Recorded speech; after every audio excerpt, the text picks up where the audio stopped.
Hello, everyone. My name is Ryan, and this is our group YouPickGaming. We're going to be playing some Dungeons and Dragons today, and we've got a new setup. Or by new, I mean temporary. And one of our players, Travis, and I are in the same room, and it's a cavernous room. You might tell. And so there might be a little bit of sound quality dip, hopefully not, but if there is, we apologize. And it's only temporary. We also have one player who will be running late and one who will be absent tonight. I'll let you find out. It'll be a little surprise when they show up. But without further dizzle-do, we'll have a break. We'll do announcements if we have announcements. But let's just go ahead and get going. Can anyone recap last episode really quickly? Where did we leave off? Let's see. I'm looking for my notes. Where did I put those? Previously on Wildspace. Yep. Notes. There it is. Lost. RyanSpaceGame.rtf. Yeah. So we started leaving a planet, and a bunch of party pooper monks came after us. They shot our ship up real good, but we eventually blasted them all to smithereens.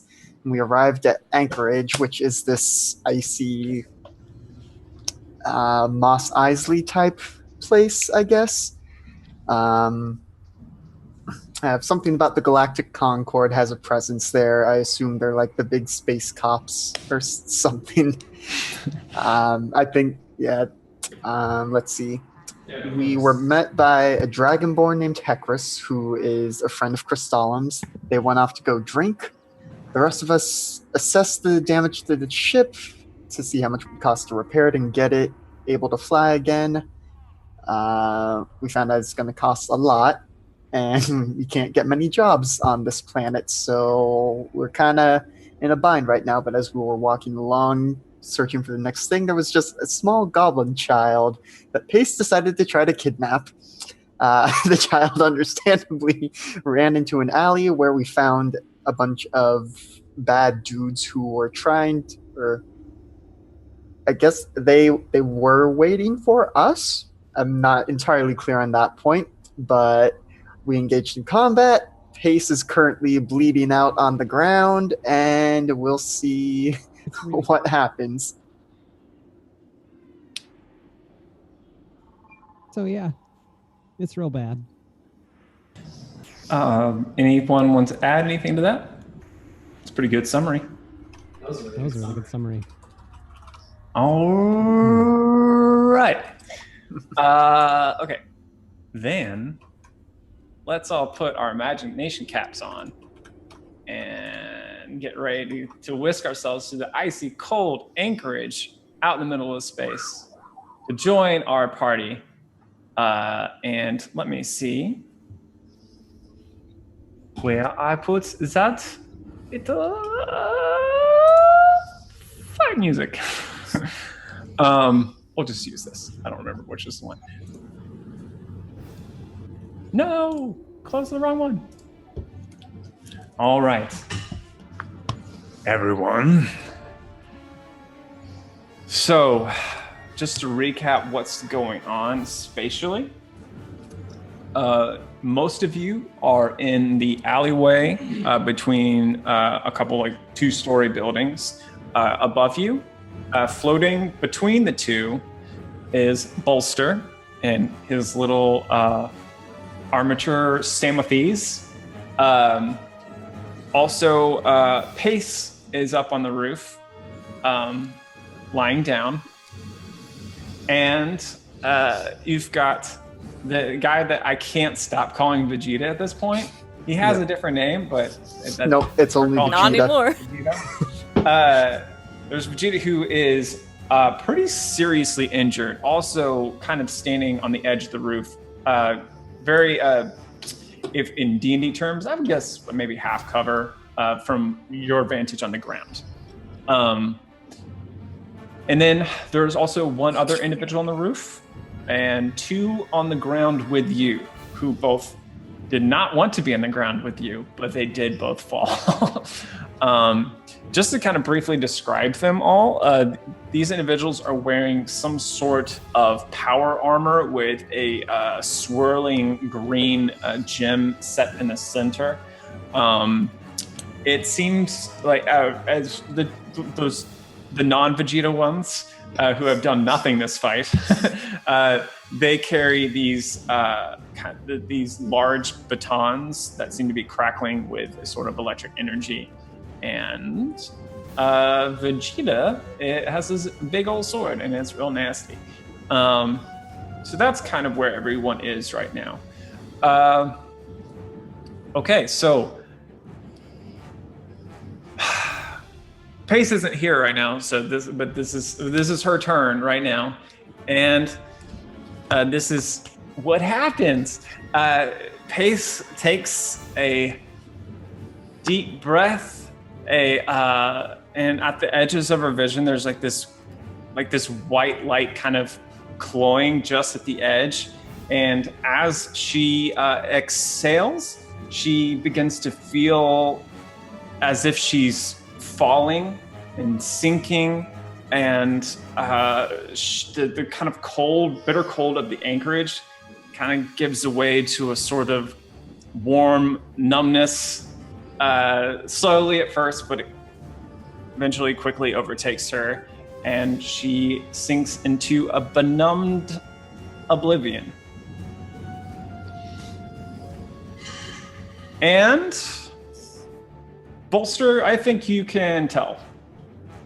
The rest of you probably aren't quite sure from your vantage. So, with that, Pace does not have a turn, so we're going to go to Bolster. Oh, you guys.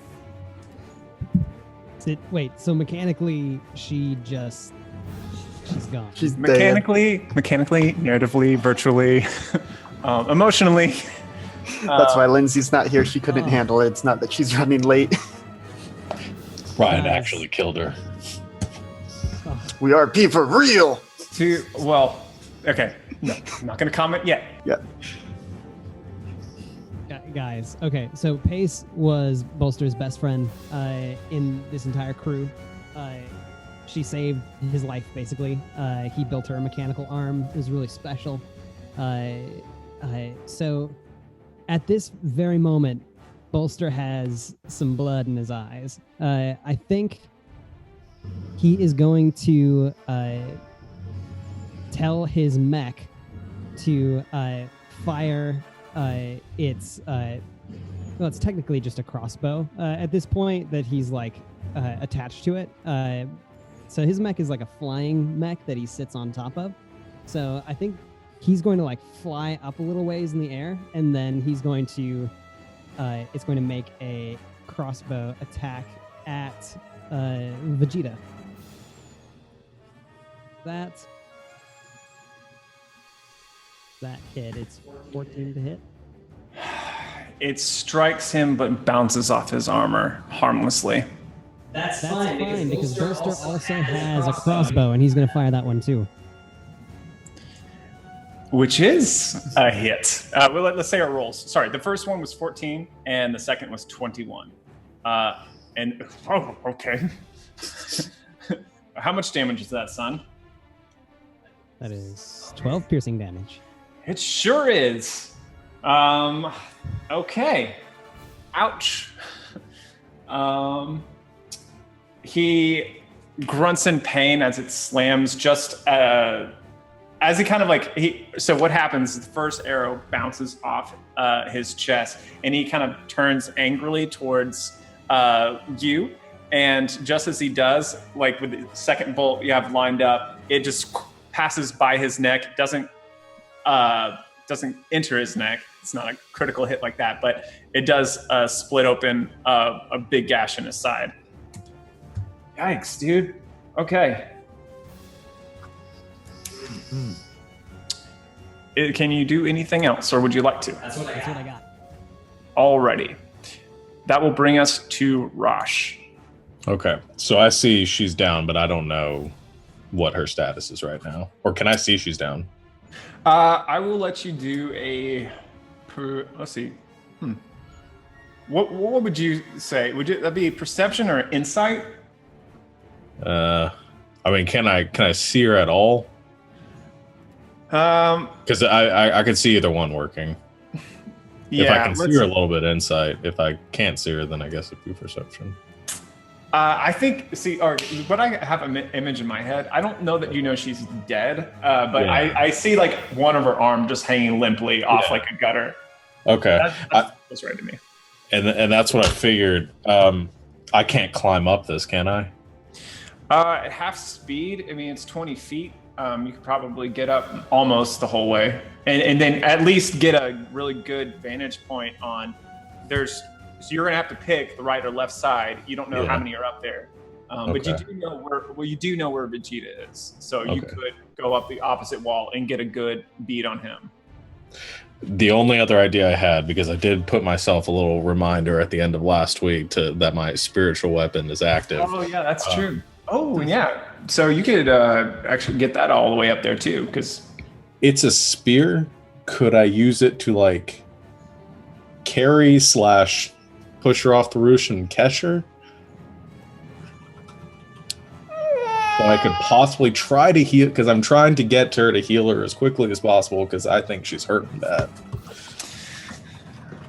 If not, I will just use my turn to climb up there. Okay, all right. Well, so spears. Let's go ahead and do that. So we'll do an attack roll for it, which we'll say is a disadvantage because she's prone, and I don't know. It's not so much that it's it's a ranged spell attack, right? Melee spell attack. Or it's melee spell attack. So I don't have like a mechanic reason to back it up, but it feels like it should be at disadvantage. That's fine. But not at her current AC. I think it would just be, let's set this at hit a 13, a disadvantage. All right. And we'll say like the spear's just using a blunt end to smack her off. Okay. I'm trying to remember how to roll anything on this sheet. Here we go. Did that actually? Nope, that was an 8. I'm trying to think if I want to be like gross and you just like some smack on. But no, I think. Did you climb up? Not yet. I was going to see if I could like wedge her off and like catch her to like get her out of danger. But okay, you hear the spear impact, but she doesn't seem to move. Okay, there's 2 people down here with me and Gwen. Yes, one on the floor, or actually one is prone. Actually, they might both be prone. Yeah, they are both prone. Okay, Gwen's got this. She's a badass, so I'm going to use my action to dash and to scale as high up as I can. Oh, nice. So yeah, with a dash, you can definitely get on the roof, and stand up and kind of even have a few feet to play with, like 5'10". Okay. And as you get up, so I should say, so as you get up there, you see Bolster, who's flying in the middle. You see Pace. I would say that. Well, you said you don't have medicine proficiency, but no. Okay. Roll me roll me insight check. We'll do 14 DC for that. Okay. 15. Yeah, you can tell that her life has left her, and you're not entirely sure why you know that. You've actually always been kind of good at telling those things, and you've never really thought to question that in the past, but this is one of those times where you just know. Okay. I'd probably just spend the rest of my turn just staring at her dead body.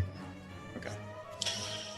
All right, which will bring us to the little boys on the ground.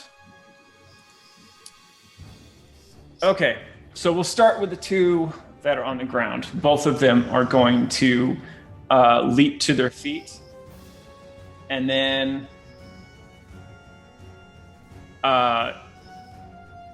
the lights. So there are these the lights I described earlier that were flickering right before they arrived. Kind of connected to these. I mean, they look like Christmas lights almost, like they're just long strands of wire with like lots of bulbs, like dangling from them in different sizes and colors. Suddenly, they begin to flicker again, and both of the ones in the ground and appear on the roof on opposite either end of the roof.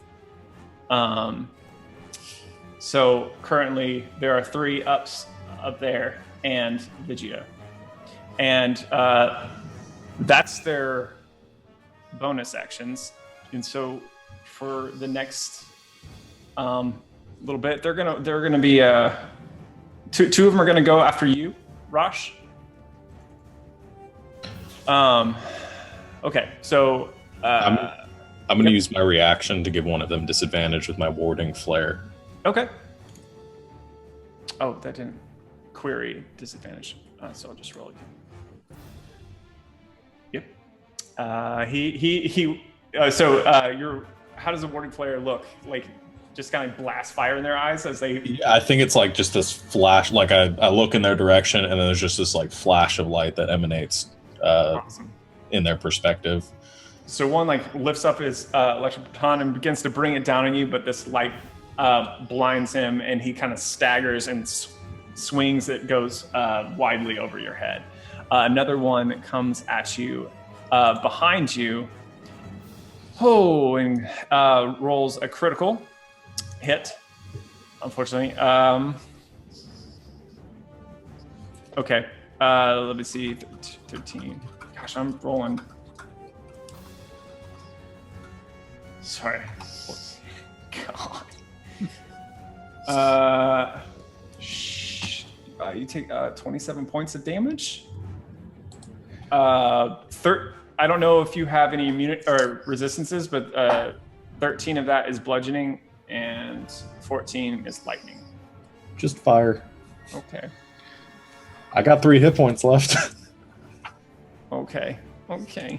All right. So that's going to be those 2, and then the one right next to a bolster is going to go at bolster.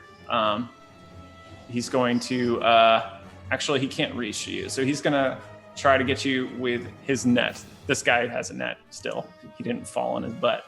So he rolls a 23 to hit. So I'm assuming hit. All right, so what I need you to do is roll me a strength check. All right. Saving throw, correct? It says check. No. Hold on. That's for getting out. Shoot. I think you're just you don't roll anything. You are restrained. Okay. Which in this case means you're incapacitated and you're hovering. It didn't get my mech. Okay, I think the net hits you, pulls you off the mech, and you tumble down to the ground. Okay, we can do that. I'll say, yeah, you're going to take some falling damage. Can you roll this for me? Sure. Roll me 2d6. Oh, not bad at all. So you rolled a 3, so you just take 3 bludgeoning damage as you collapse in a heap on the ground. And you are restrained and prone currently. Nice. All right. Okay, and then that leaves Vegeta, who is going to reach into his bag and pull out a potion and will begin to chug it. And some of his wounds seem to heal themselves, but not that much. Not that much. But that's what he's going to do with his turn. Okay, that's going to... No, that's not even its turn. Why did I assume that? Never mind, he doesn't do that. Gosh, I usually put all the enemies on the same initiative. I just assumed it was his turn. I forgot he was different. Gwendolyn, it's your turn, actually.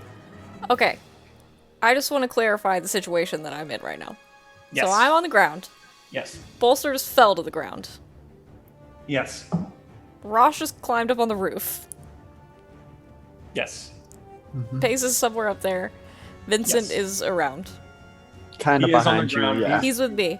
Yeah. But all the bad things on the ground just teleported up to the roof, so I'm just down here with Vincent, like, oh god. Yes. Dang it!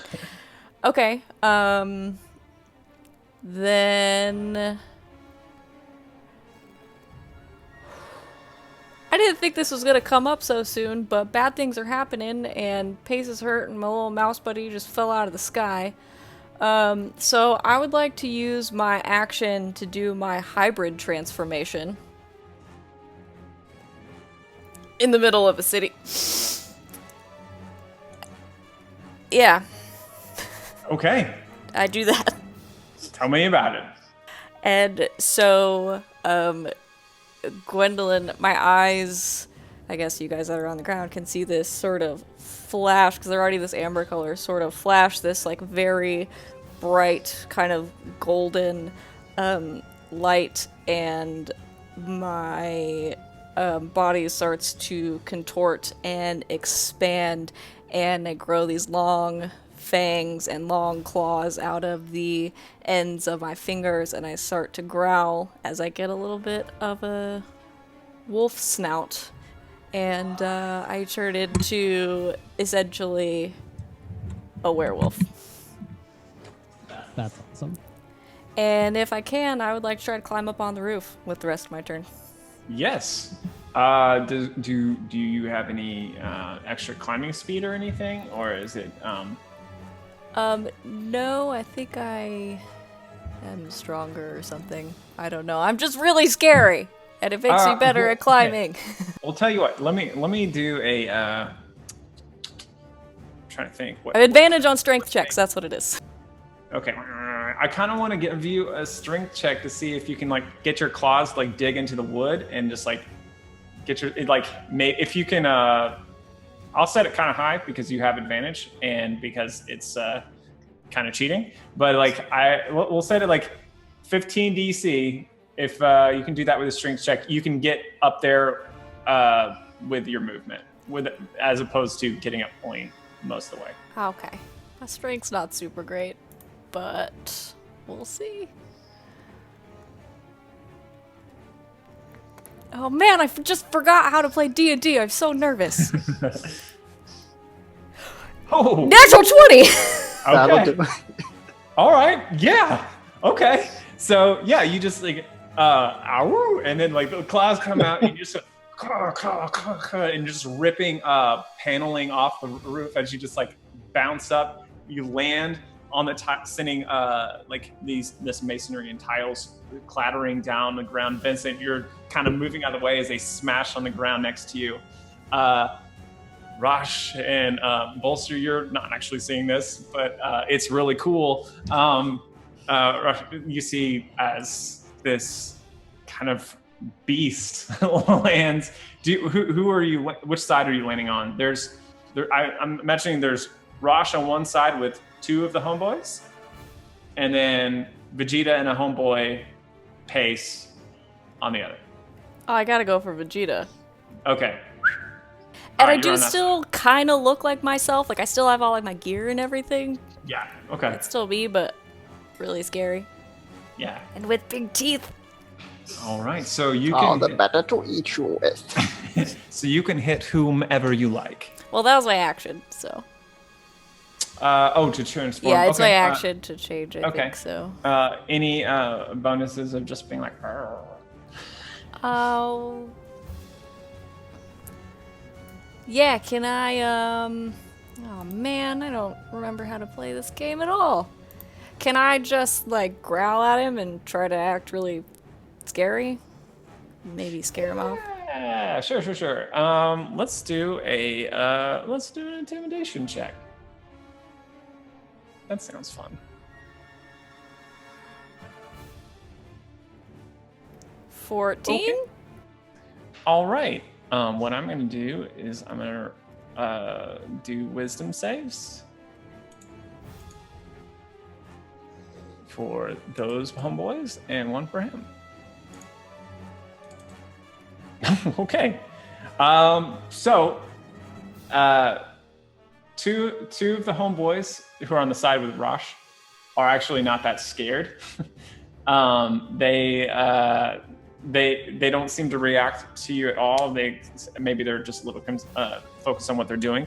But the ones on the side of the roof that you're with, homeboy 1 and Vegeta, are terrified. Yeah.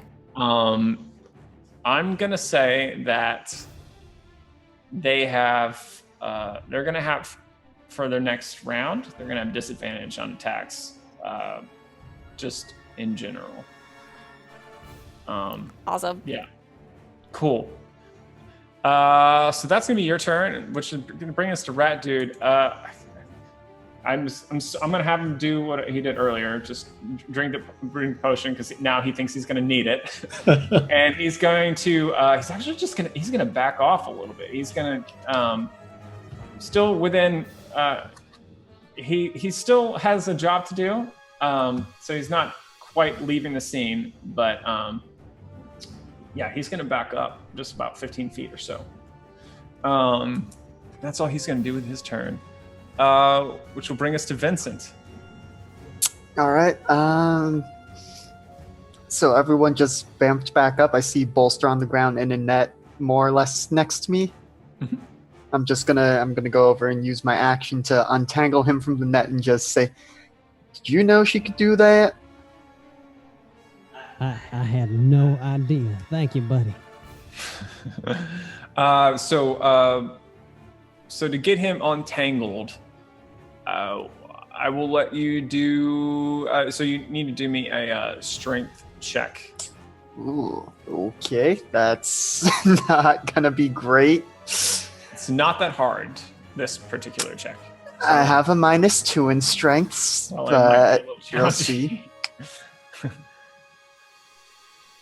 That's an 11.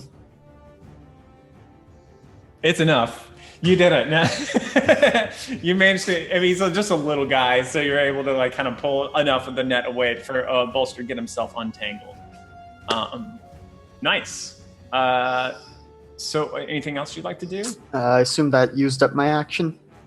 Yeah. Yeah. I'm just gonna see with any remaining movement if I can get a vantage point on any of the guys up there for spells. So we'll say that on the alleyway, there's a couple of like a fire escape or something like that, or not a fire escape, like a balcony that you can maybe climb up a floor and get into the balcony and maybe see. Actually, no, this is even better. As Gwen climbs up, she rips holes up into it. So instead of a balcony, you can actually just climb into a room, and you can see up one side. You can choose, and we'll just make this like left and right. Left is where the homeboys and Rosh are, and right is where Gwen and Vegeta are, and another homeboy. So you can go left, or if you go up the left one, you can see the right one. Go up the right one, you can see the left one. I will go up the left one so I can see the right one. Okay. Climb. And we'll just say that's the one that Gwen went up, because I didn't track that. Okay. All right, cool. So, perfect. Which is going to bring us not to pace. I'm going to go ahead and remove her from that. So at this point,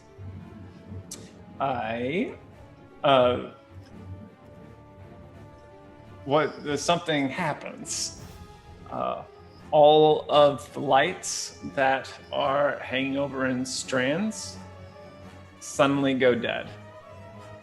And other than the night sky and the twin dwarf stars, at least, actually, perception checks, everybody.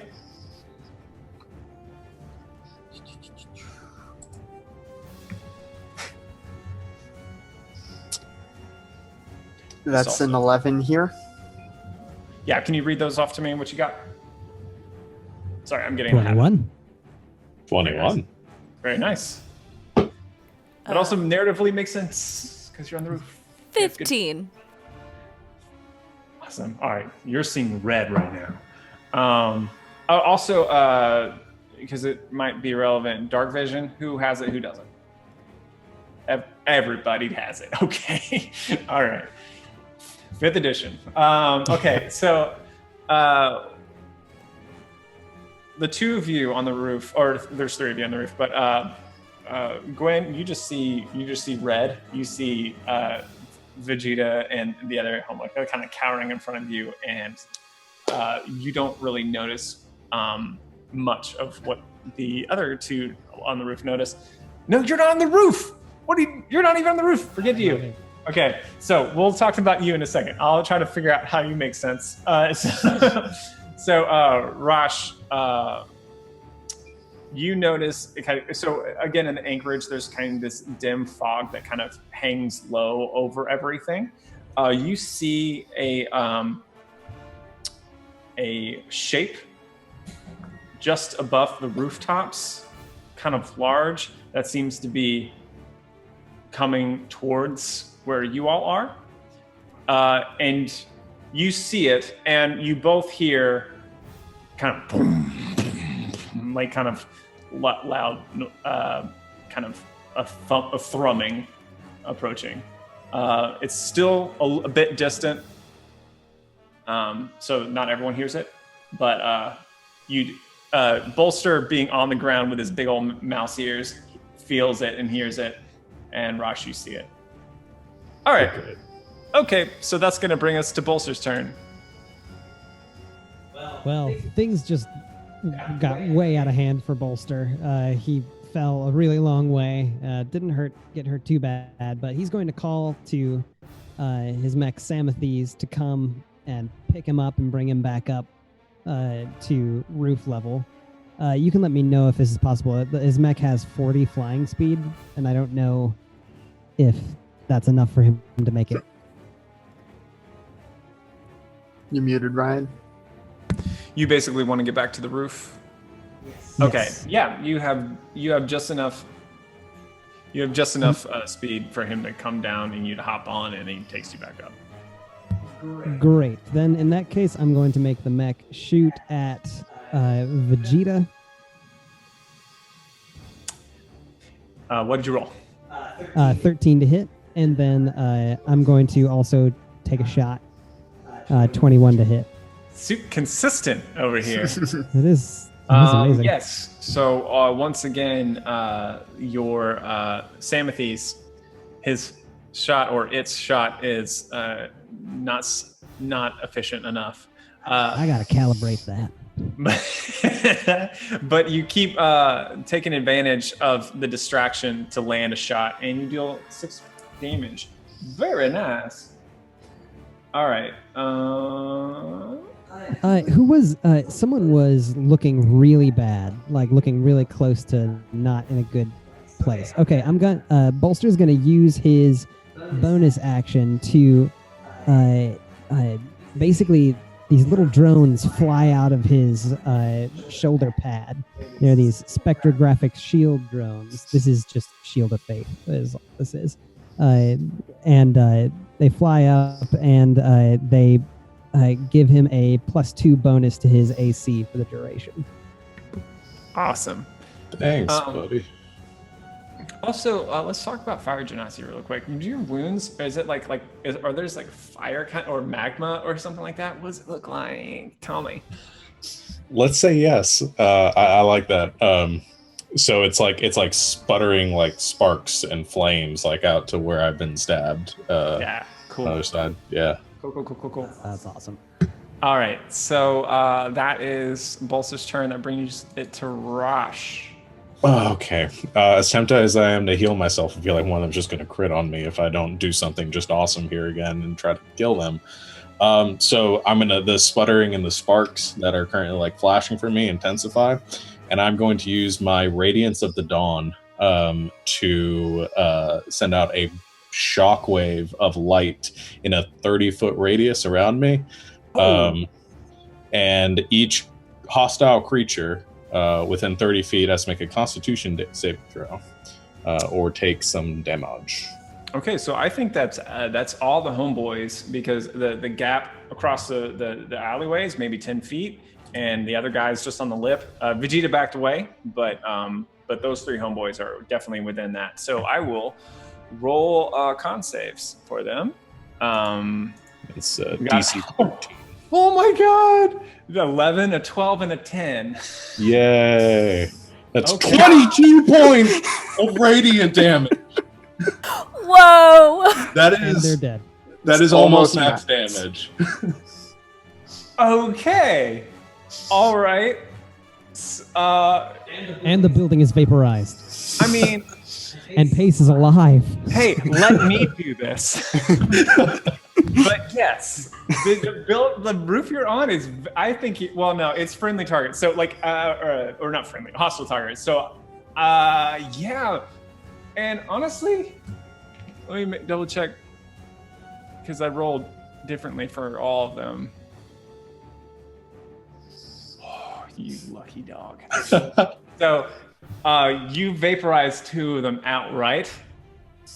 The roof kind of exploding out of their feet, tiles flying up in kind of shards, smoldering into the foggy night.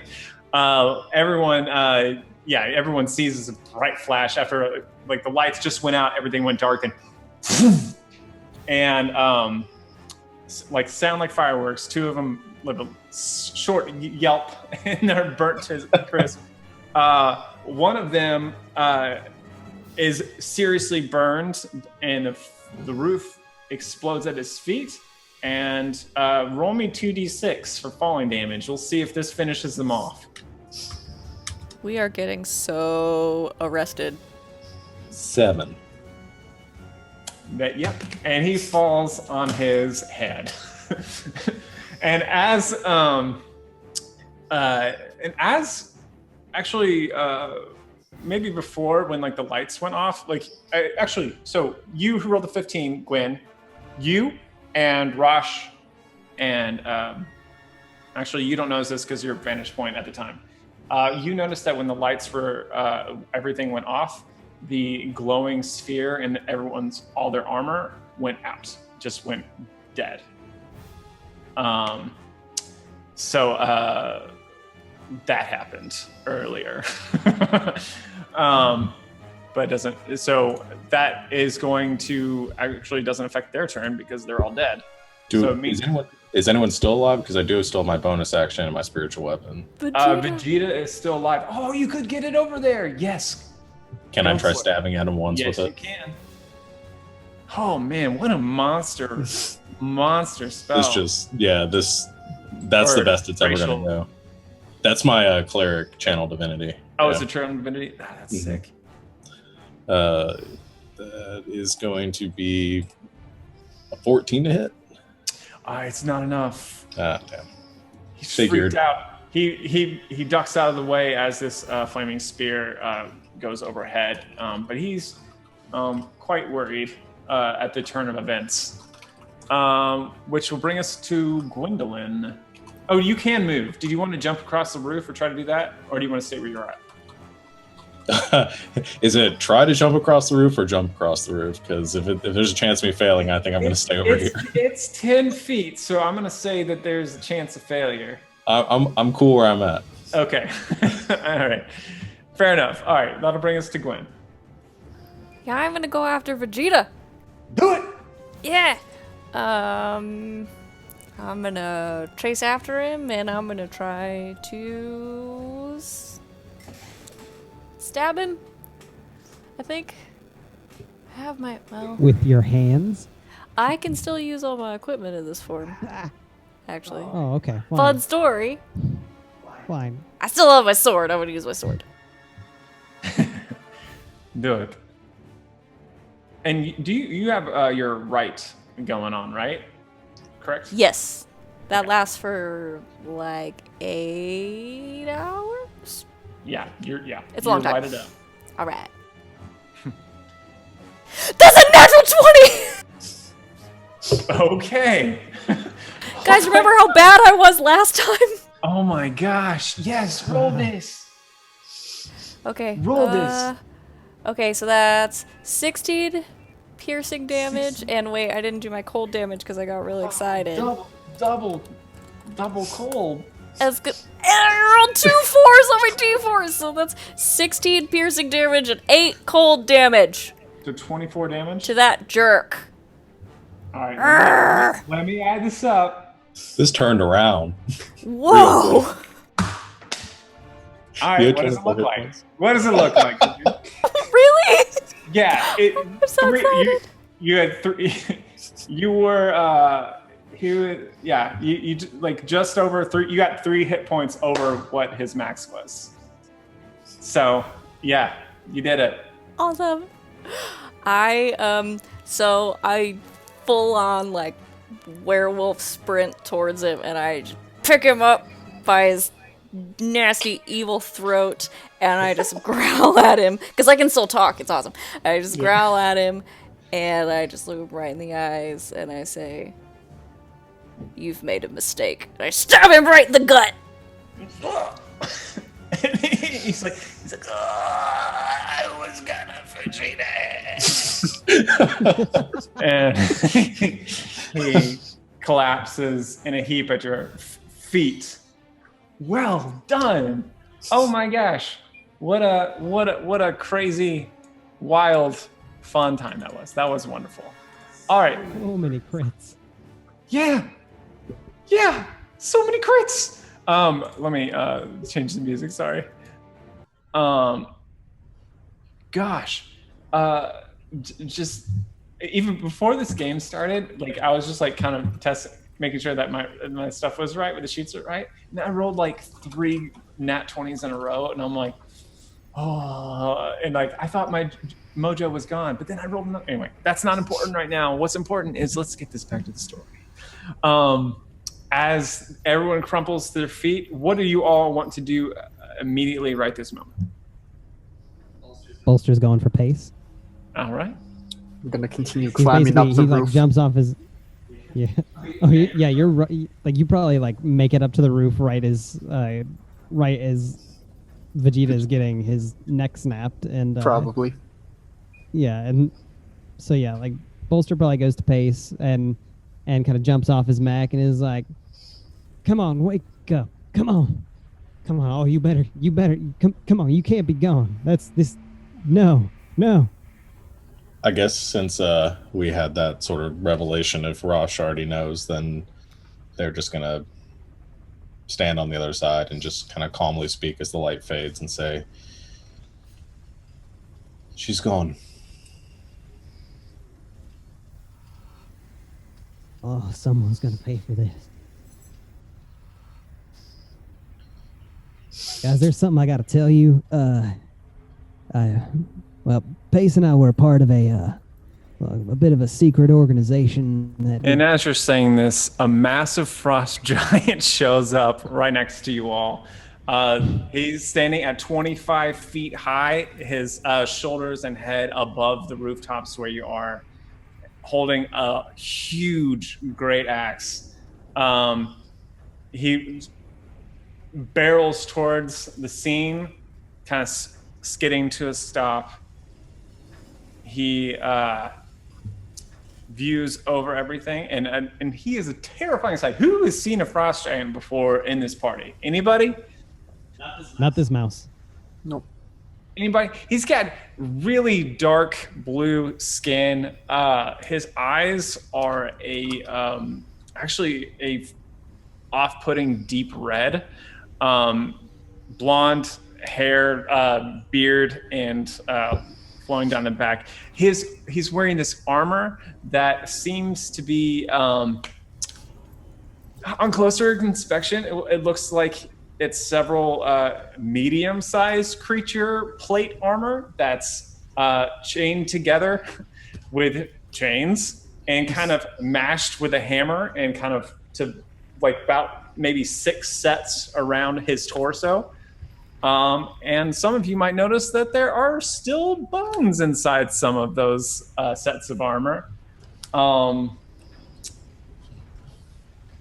He doesn't say much. Also, one thing you all notice also is that he is wearing the insignia of the song. And he looks at you all for a moment, and looks at all the dead things in the area. In this case, Pace excluded. And wordlessly, he picks up each of the rat agents and throws them into a massive bag. Hey, buddy. He doesn't respond as he picks up another one and throws it in the bag. Hey, partner, what are you doing? He turns to literally you're the size of his toe. And he just kind of... We don't want any trouble, but these guys attacked us out of nowhere, and I think we got a right to know why. Well, I guess I know why, but these folks... Listen, these aren't our friends, you know? We want them to be gone. All of them. I bet there's more. I don't care about your rights. These are great walkers. And your isle does not want them here. Yeah, I don't think anyone wants them anywhere, to be honest. Fine, take them. How did... You little ones took out these great walkers. He says with a question mark that I didn't really inflect myself, but... I'm sorry, are you saying great walkers, gray walkers, grid walkers? They're grid walkers. They can teleport, basically.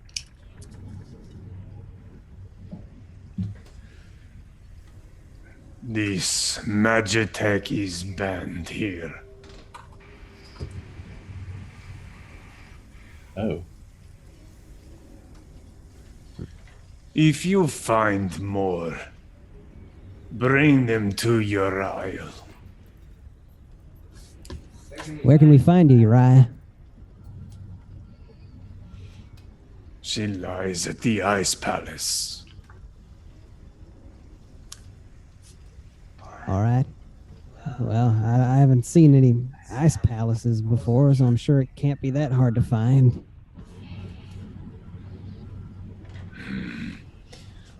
He doesn't care. He really doesn't care. And what's your name, sir? My name is Grumhorn. It's a pleasure to meet you, Sir Grumhorn.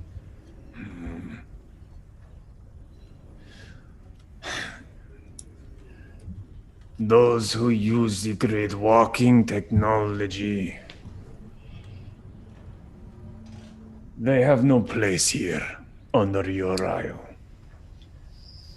If you are capable of taking out more, maybe we could somehow pay you for your trouble.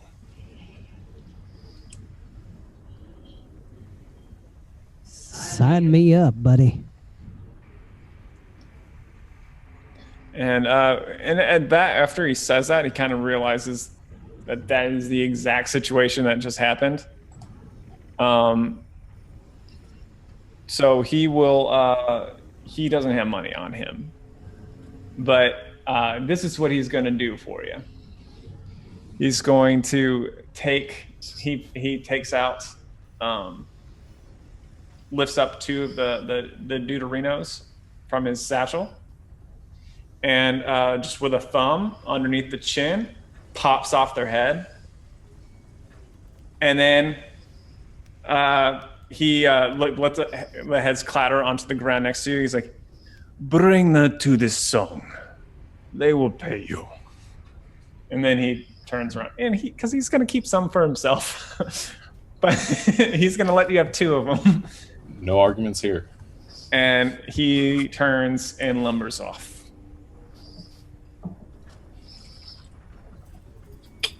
Are you still a woofie? It lasts for 10 minutes until I turn back, but I haven't turned back yet. So Okay. yeah.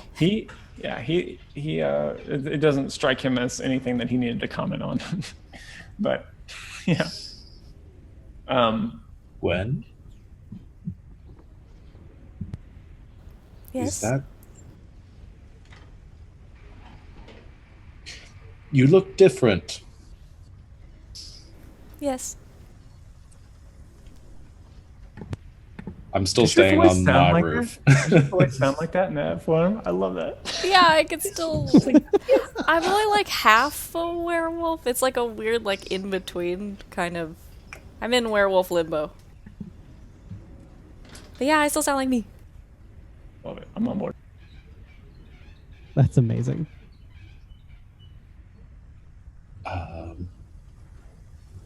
You look good. Thank you. I still take a step back onto the roof a little bit.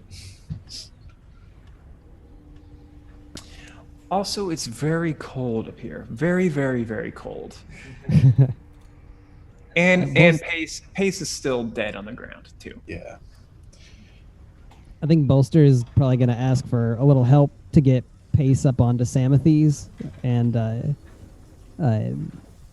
kind of he'll walk in front of Samathes, I guess, with Pace on top of it. I'll lift her up on there. Yeah, you carefully and respectfully drape her over the place where Bolster normally sits and kind of set her down as ceremonially as you can in the instance. It's still, but it still feels wrong to all of you, just a little bit. But you're not. There's not really anything else you can do.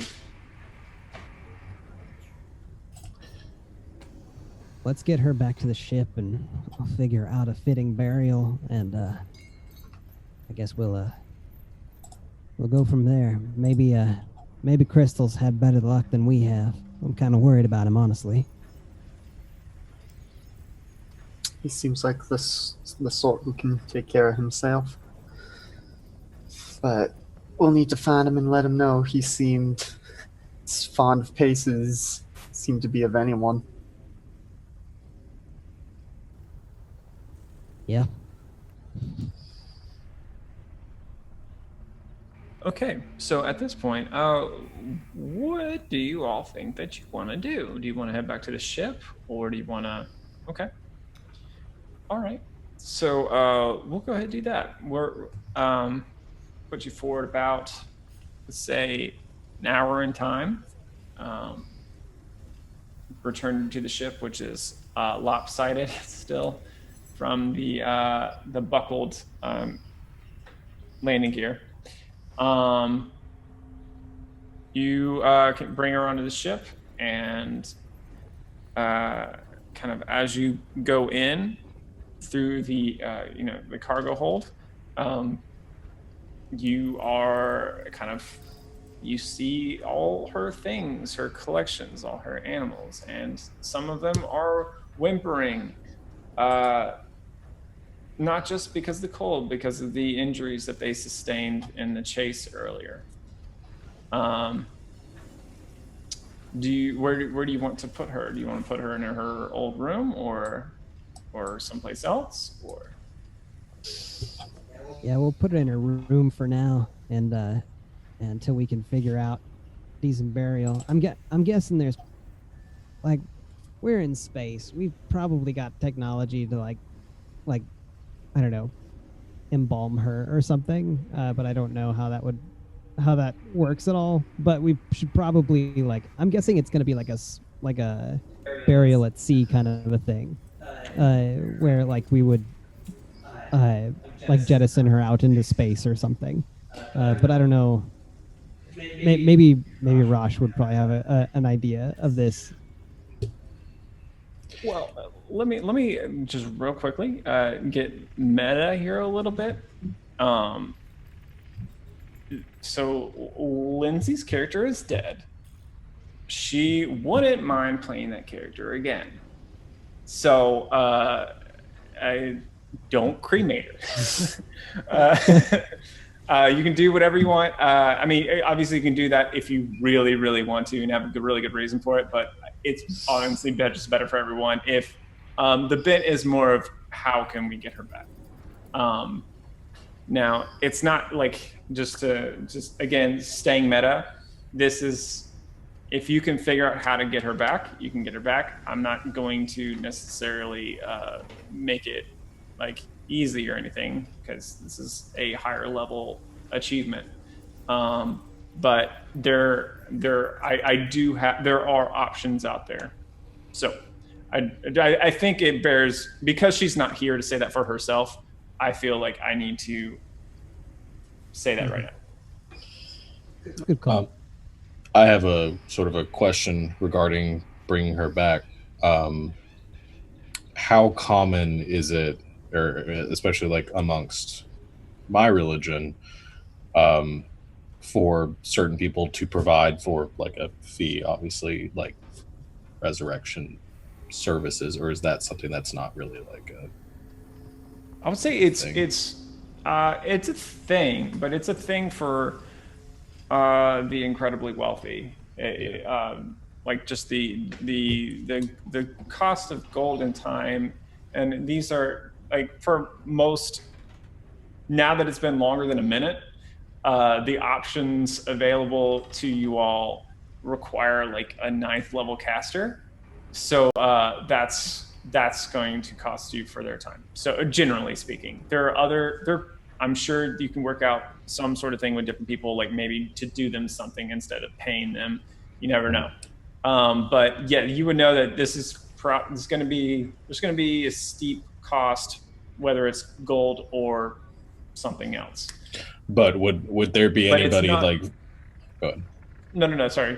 Refine your question. And I'll answer that. I was going to say, would there be anybody like? Would I know if there's anybody within the edict, maybe back at like my temple that might be capable, if we're able to return there, like if there'd be anybody that might be capable of doing that, if we were to be able to do something for them? I would say you tell me.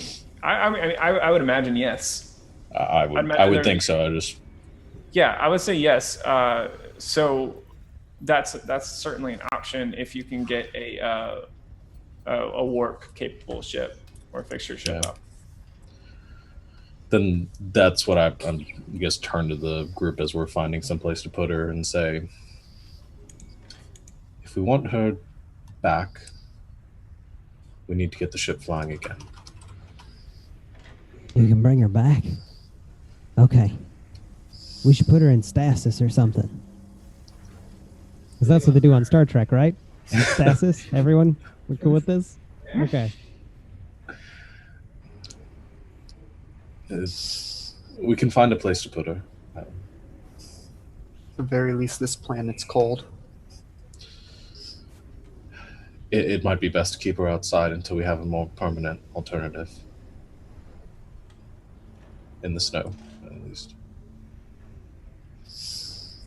It might be more respectful if we bring Snow inside rather than just leaving her out there, but something along those lines. All right. Well, yeah, I'll rig something up, and I think Bolster goes out and takes some of the metal sheeting that fell off the ship in previous episode, and just kind of rigs up a sort of a skiff that holds that kind of will keep her cool. Probably pack Snow in and make sure that she's in a decent place. Cool. I also have my priests pack a couple of candles and some incense, and I just put that near the body and light some of that nearby. Beautiful. And I guess as they're all going about doing that, just from, I guess, like off to the side a little, watching these preparations just under his breath, without expecting much of anything, Vincent just says, "Don't suppose you can do anything about this, can you, Sandy?" Not really expecting anything to come of it, but at least making an effort to do something. Yeah. Hold on. So where are you when you say this? like, I guess I don't know how large the room is, but like looking at Pace's body light out there, but not in the way of whatever Rosh and Bolster are doing to preserve it. I'm so sorry, Vincent. There's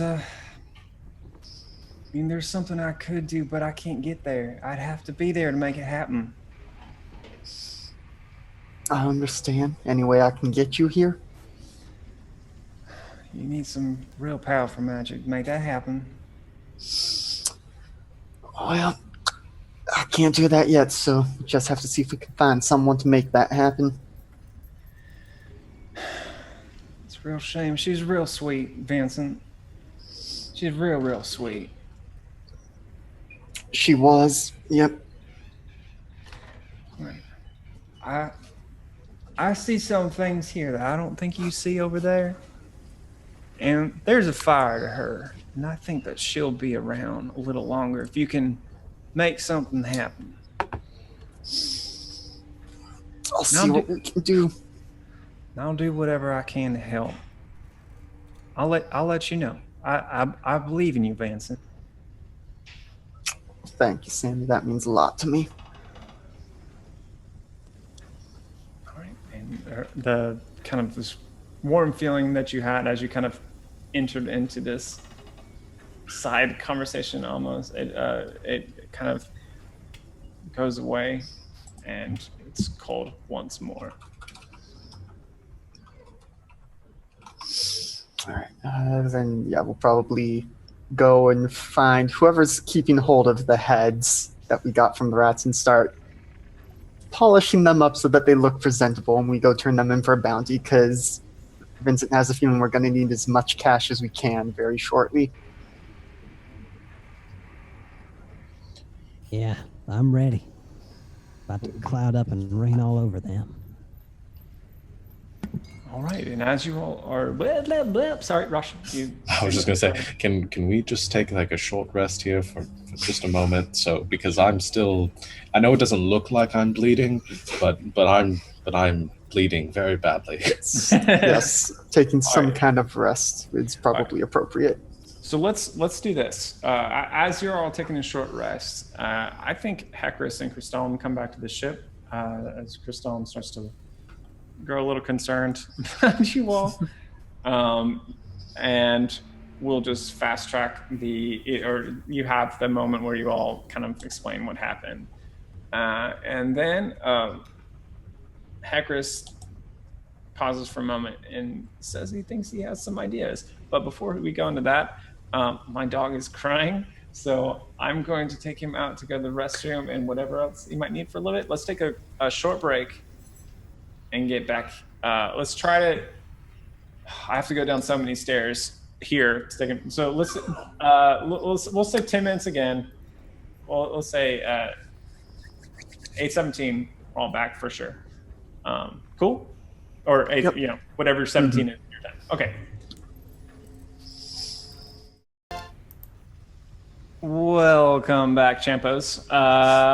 We are returned, and so has Linda. So hey, that's not my name. That's not our name. We are deep in roleplay. So where we left off, does anyone want to catch up, Linda? Okay. Your video went. Oh no, it's back. Never mind. Bye. Nope. So no one does. Okay. That's fine. I'll live in darkness. It's fine. Okay. Or die in darkness. Either way. Basically, Vegeta killed you, and then we killed everyone else, including Vegeta. Then this big frost giant guy showed up, and he picked up all of their corpses, and told us that if we want to kill more of these dudes, that we need to bring them, or that we need to go visit this ice castle for this group called The Song. And once we're ready, we can just go there and start killing grid agents, which is basically all that Bolster wants to do from here to eternity now. So Wonder why yeah, that it's is. great. Okay, great. Sounds great. Okay. So, just as you left, as Pace is in the cooler, which was once her room, but is now packed with snow and ice and incense and candles. Yep. That's gonna work really well. Yep. No one is quite a scientist, they're more used to magic stuff. So that's where you are, and I guess they kind of shut the door behind you and like locked it, and Hecrus and Christom show up at the ship. You're all at the ship right now, in case that wasn't clear. Not you all, I guess. Sans Linda. I guess you're there, but you're yes. Is Captain okay? Where's Captain? We skipped Captain's turns. Oh man. Ryan? No, it's okay. He was sobbing pterodactyl tears. He just laid on my body, just oh no! Yeah, just squawking and like, No, Mom, why? yeah. Captain is well, now that it's packed with ice, he's not going to stay in there. But he is just outside your door, his beak held low, kind of gently rocking back and forth, trying to keep himself warm, but yeah, he doesn't know what to do. He doesn't know what to do. Okay. You're the one who brought him into this. I did. I'm so sorry, Captain. Okay. So you're all in, let's say you have a ready room or something like that. Does that sound fun? What is the table, square or rectangular or round? Triangular. Triangular. Ah, you clever trickster. Yes. Of course it's triangular. So you all stand and sit around this triangular table. And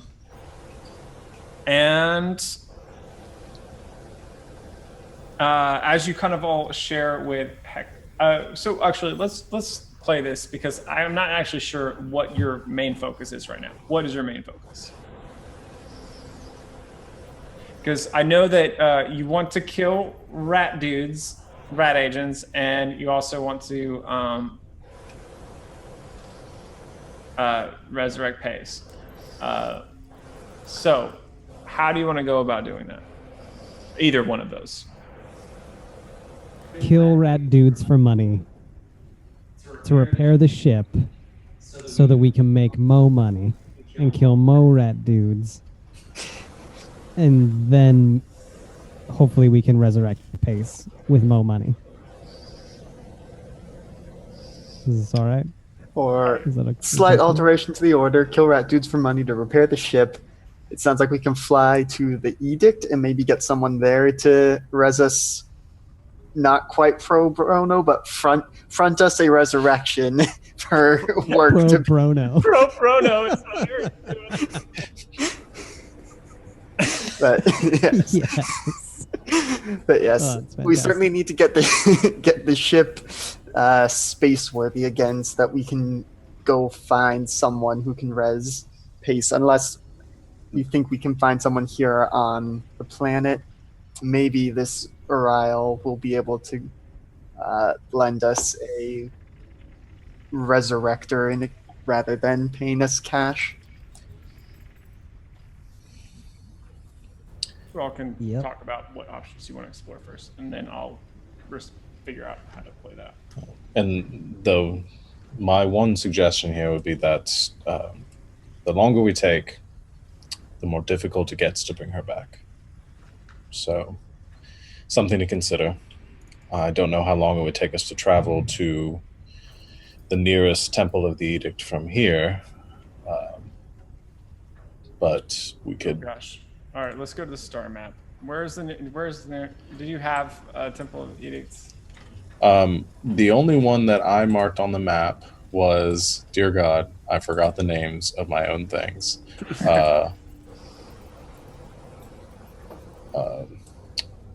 Shamacha Mandir, Oh god, where'd all the markings on the map go? There are no more notes on our map. The map is now empty space. I might have. How wild! Like our hearts. Empty. Okay. I put the notes, assign them to the things that you clicked on. So, what am I looking for? One says ruling council planet Orin. That's not it. That's not it. I have to pull up my notes. Sorry. Okay, got it. Typically to Garan. Yes. Okay. So, that's a yeah. So that's It's quite a ways. It's 6 jumps, and we haven't really talked about how this works with your engine. I'm just gonna say it's impossible to get there in time unless there's something closer, because so your engine. Just because this isn't relevant to this conversation, I didn't want to get this dry right now. But your engine has like 5. Just imagine like five days of FTL travel, which most of that can be used like within a system or within a sector to go from system to system. But to travel from sector to sector to do those arc stream jumps, that burns 3 days of your engine. So you could only. He's crying. He's so sad. I know. So you could do 3 jumps within the 10-day period. Well, no, not even that. I don't even know the math on it. You could probably make like 2 jumps safely to get to something. So I'd say I don't think we could make it to the Garan system from here, but if there's another non-criminally based city nearby, perhaps there'd be a temple there that I'm not familiar with, but perhaps we could get some favors through. Let's do a religion check, shall we? We'll say that you're unfamiliar with this sector of the galaxy, so this is going to be a higher DC for you. I'm going to set this, instead of giving you disadvantage, well, no, we won't give you disadvantage. We'll just say, roll with disadvantage. Oops, that's not what I meant to click. I haven't seen what you rolled. Don't say it. No, I clicked the light cantrip. Good. Didn't even roll anything. All right. So here's what we're going to do. We're going to say we'll say 15 DC, disadvantage. Okay. Now here's my question for you, because this is the first time this is going to come up. Can I concentrate really hard thinking about this and cast guidance on myself to give myself a little bit of... I don't know. Guidance is one of those weird spells that's the one that adds the D4, but... Does it say just any creature that you touch or something? Yeah, it's touch one willing creature. Once before the spell ends, you can target. Yeah, there's no reason that you can't. There's no reason that you can't cast that. Okay. On yourself. Raw anyway. I'm not gonna abuse it and just start doing that like constantly, but yeah. Okay, disadvantage. I don't think I can get there even with the D4. It's a 9. Okay, so just go ahead and roll the D4 so I can see how close you get to this, because it might make a difference. As close as I possibly could. Okay. Yeah. 13. All right. So you can't think of a specific. You can't think of another sector that's nearby within your range, but you are. Do you know that the edict has spread far across the whole galaxy, and though you don't know for sure that it lies within your sector or adjacent sectors, it's not out of the question to assume that there could be one there. And though you're not allowed, you can't pull that knowledge yourself. Maybe it's worth asking around. That would be something else that we should, if we go visit this Uriel, she may be able to point us in the direction of somebody.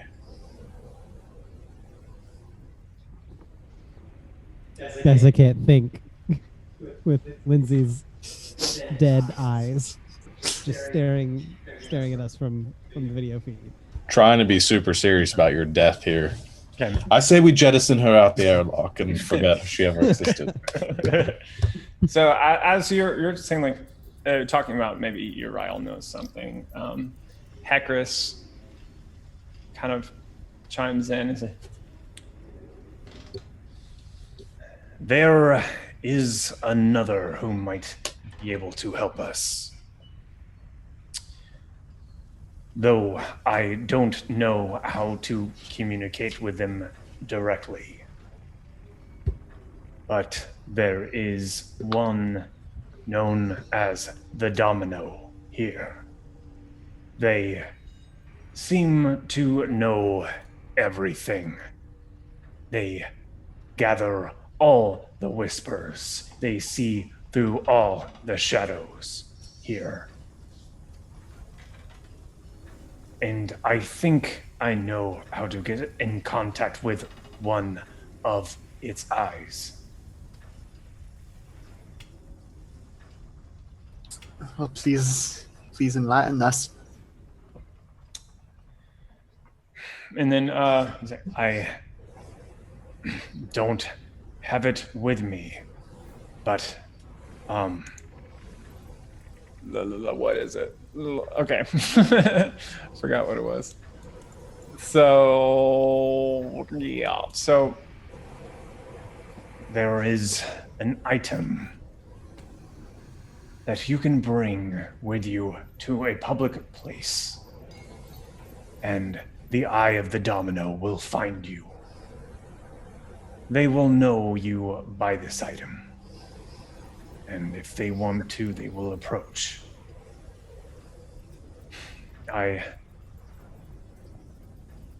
There are Eyes of the Domino everywhere, but I think I know one place where you're bound to find at least one. And what about this Adam? actually, I'm gonna nix it. He has it on him. It's so stupid to have you go to his house to get it. So he pulls off his necklace, and there is just a very simple wrought item. It has like three almost oval shapes that are very loosely like eyes, just in a kind of pyramid of eyes. And one of you should wear this. And the place where there is always at least one eye is the... it sounds so silly saying it now, but the casino. That was going to be my guess. Yeah, makes Flush. sense thematically. Yeah. Domino's a game, though not sure how often it shows up in the casino. Not very easy for the house to rig the odds in its favor. But, well, So- who wants to go gamble? Go. It's time. Well, should all of us go together? Should some of us go find this Uriel and collect the bounty at least for a little bit of cash? Christom's like, I'll stay at the ship. I think we should stay together. I agree. Judging on, what just happened where, these rat agents come out of nowhere and just teleport in and start attacking people, and maybe we should, stay close, We can protect each other best. Speaking of which, Bolster, you mentioned something about an organization that you were part of, and I don't think you ever really elaborated on that. I was hoping time had passed. All right. Well, y'all don't know this, but Pace and I met. Well, when we met, she was saving my life, actually. Well, in a way. You guys have heard of the planet. Well, it's not even a planet. It's a moon. It's Mammotu. It's over in the Highgate system. Basically, well, my family, we were farmers on Mammotu, but, farmers, they don't... well, on Mammotu, you've heard of the organization Ocelot. I mean, everyone has. It's everywhere. They provide food for everyone and charge a lot of money for that. But well, they run Mammoth as sort of it's a rough operation. People can't leave the planet. You basically got to just farm to survive. It's a bad situation. I got a whole family of brothers and sisters back home that are just stuck there. But well, there's this group. They're called the Stygian Tales, or just Tales for short. You know. Well, they help people off the planet. You know, and well, Pace was one of the Tales, and she gave up her arm to get me off the planet. So, you know, I owe her a lot. But there's a catch in all of this. R.A.T. agents. Well, they're actually they're owned by Ocelot. Ocelot is actually, you know, the company that runs the Relto Audit Tribunal, and well, rat agents, they come after folks that they come after the Tails, and they come after folks that have escaped the planet. And so it's partly my fault that Pace is dead. That's what this comes down to, and I don't know if I can ever forgive myself for that. You think they showed up here looking for you? Well, probably Pace and me. There could be more. I mean, I'm just one, and I'm sure there's more folks that the Tails have helped off the planet, and you know, they're around, but they seem to be coming for us for a reason, and I hate that I dragged all y'all into this. But you're all probably on a list somewhere now. So for that, I apologize. You got to watch your back from here forward, because they can just come out of nowhere.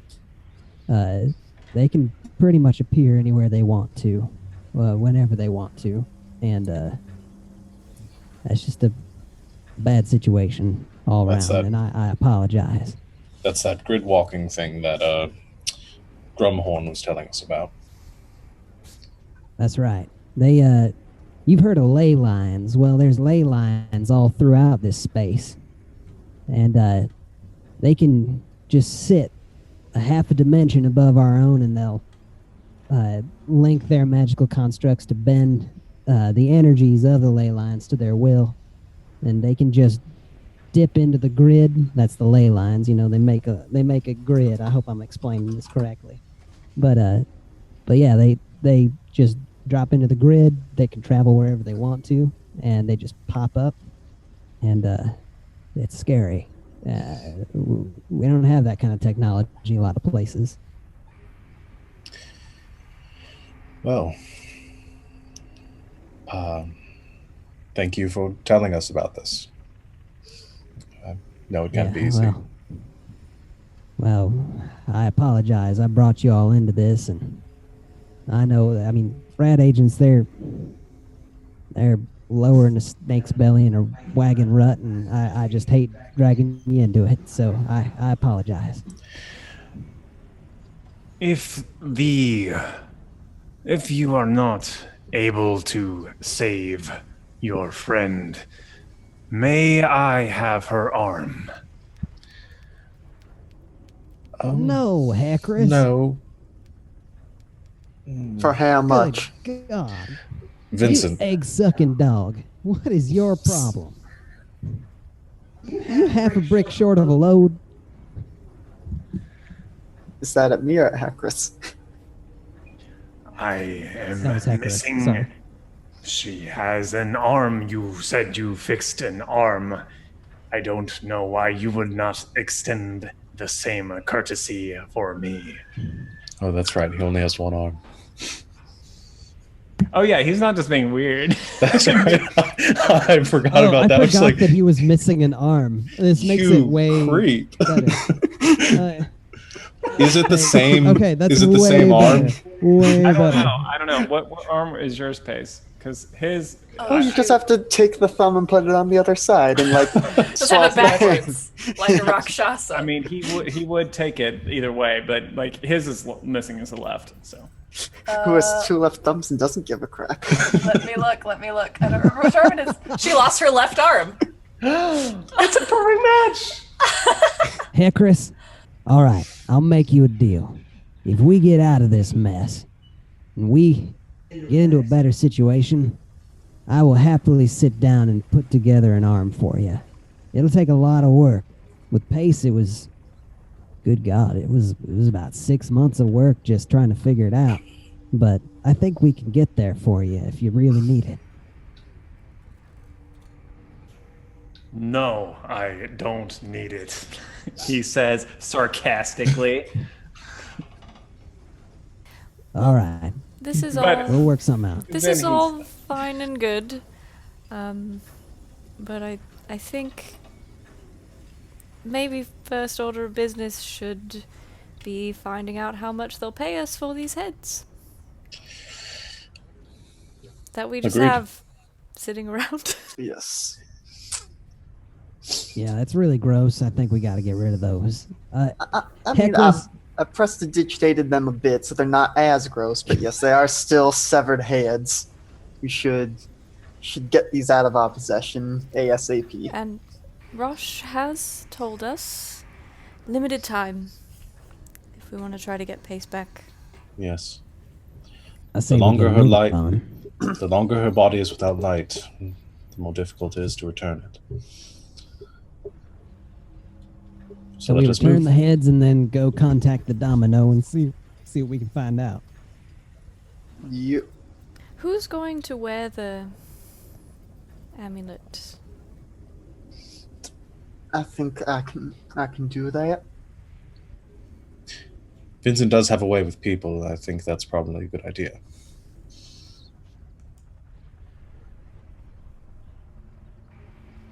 All right. So, Is it all right for Vincent to go alone? Are we okay Well- with this? well, No, I'll we be should- in the casino. You will just be keeping an eye on me. I mean, I have plans for what to do if stuff gets crazy, but I'm not a fighter. You all know this. We might want some muscle to go with Vincent, just so he's not alone. I'll stay close. Thank you. All right. Well, I think we've got it figured out. Let's go our ways. Well, we're all going to the Ice Palace first to get the bounty, then to the casino. Oh, my bad. In that case, we could we just had go this whole to both. conversation about sticking together When- so we can protect each other. We're not splitting the party again. Yeah, probably a good call. All right, so we're off to the. Whoa, so I gotta ask, Hecris. So do you know where this? Have you ever heard of an ice palace being around here? Yes, it is the center of power here. And I guess I should have known that then. My bad. you don't get a name like that without being this, either the center of power or just a nice chicken sandwich shop.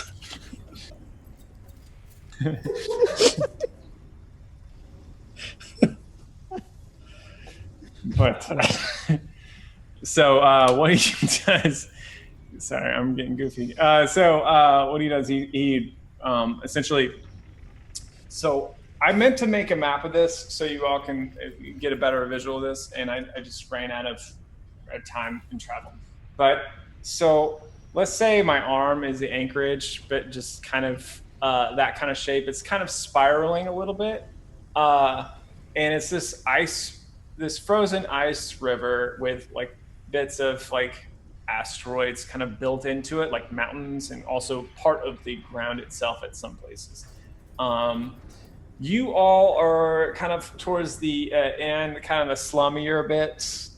That's what they're called, the slum bits. And then the ice palace kind of lies like at this peak at my elbow. kind of where. So, and Hecrus explains it to you in equally descriptive language. So he kind of shows you where to go. It's probably going to take you several hours to get there if you're walking. Or I'm sure you could probably get a solar sail taxi or something if you wanted to drop a couple coins, get that solar lift. How much would it be? Let's see. I gotta figure out if this is surge pricing or not. Gosh, it's like towards the evening, so probably yeah. There was a Jimmy Buffett concert earlier in the. Exactly. So because this is in the evening, you kind of arrived at like mid-morning, late or at noon almost, and it's been a few hours since then. So it's about evening. Yeah. So we're gonna say it's Sorry, I'm having to really quickly. I'm gonna say it'll cost you 10 gold. Not too much, but like it will save you about 3 or 4 hours of walking time. I'd say it's worth it. I'm dropping it. It's my money. It's literally half my money, but it's my money. And yeah, let's go. Okay. Right. Do we have any kind of discrete container for heads? Because I don't know how accommodating solar taxi drivers are carrying heads. Will they fit in my bag? What kind of bag do you have? I mean, do you have anything else in your bag? We'll say this. Not really. Yes, take out everything in your bag, and then you can put in 2 heads. Okay, let me see what I have in my bag. Bolster says, "Hey, y'all, don't worry about it," and he pulls out this special bag out of his jumpsuit, Right. and says, "Yeah, this is an interdimensional device, and I think I can fit plenty of stuff in here. I've been working on it for a little while, so you can just pop them in there. They ain't gonna hurt nothing." Freaking artificers. Okay. Yep. You just have one. That's my boy. That's my bud. It's my mouse friend. Can I do one little thing before we leave the ship? Yes. Just one. Just one thing that I was gonna do earlier, but I One didn't want to little thing. interrupt. And 3 big things. Yes. Okay. So my first big thing. I'm just kidding. I just really quick before we go, because I haven't really said anything about pace or anything up to this point. I just go to my room, and if you guys have ever seen Gwen's room, it's just full of stuff. She's got lots of stuff. She likes trophies and collectibles and like trinkets, so she's just got tons of stuff everywhere.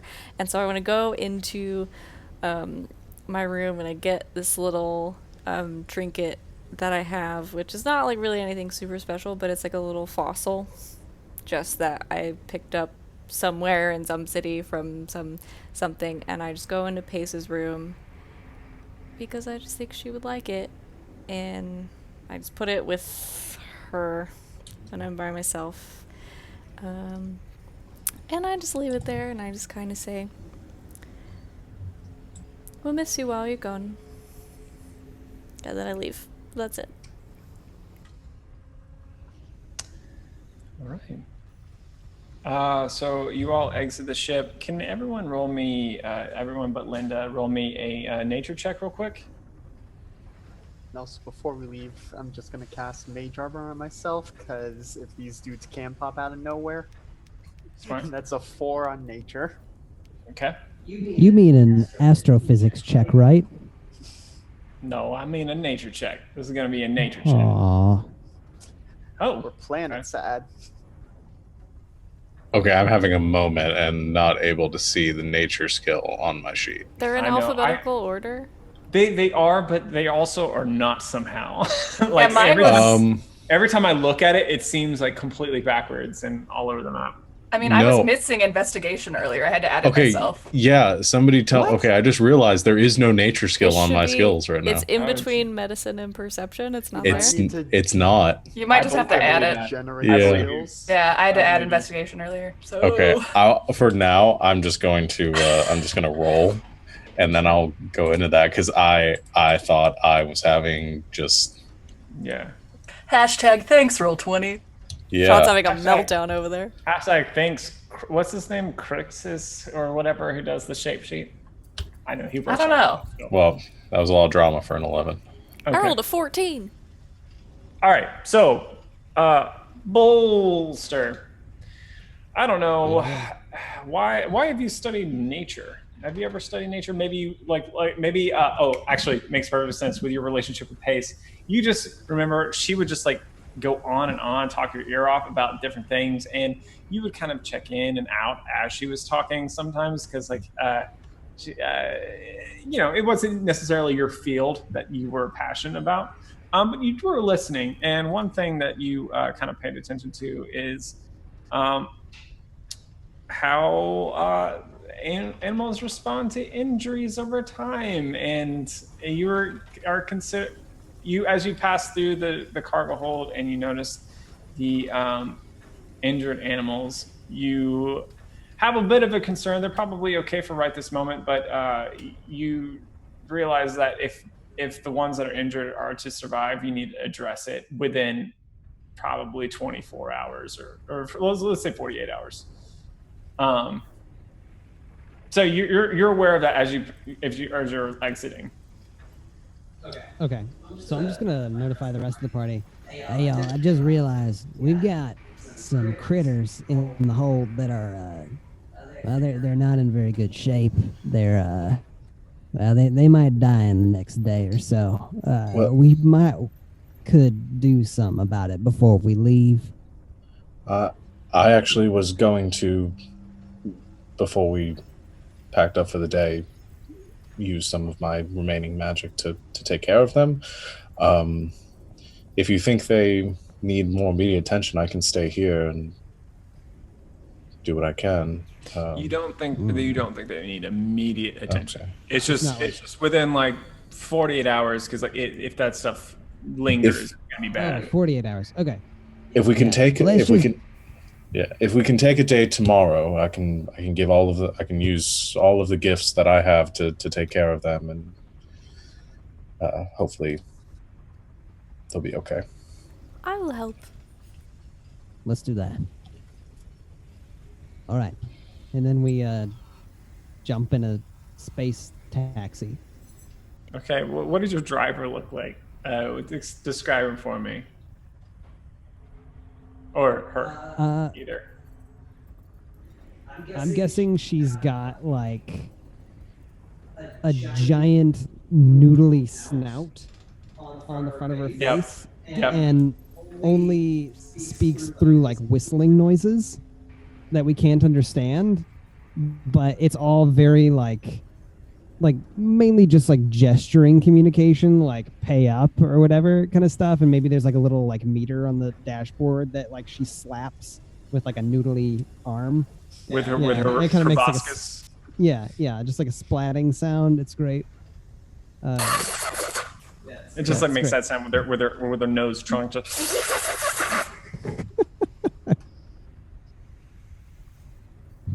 There's probably music playing, some kind of like ridiculous like pan flute music playing, I guess, like because I don't know, like I'm guessing like if you have like a noodly snout, like all of your instruments probably sound very similar to pan flutes. So there you go. Okay. So I think actually her library is a little bit more eclectic. She doesn't listen to what Noodle Faces listen to. She's like a little bit more cultured. She's cosmopolitan. So I'll tell you, like, check your privilege and realize that she listens to all sorts of things.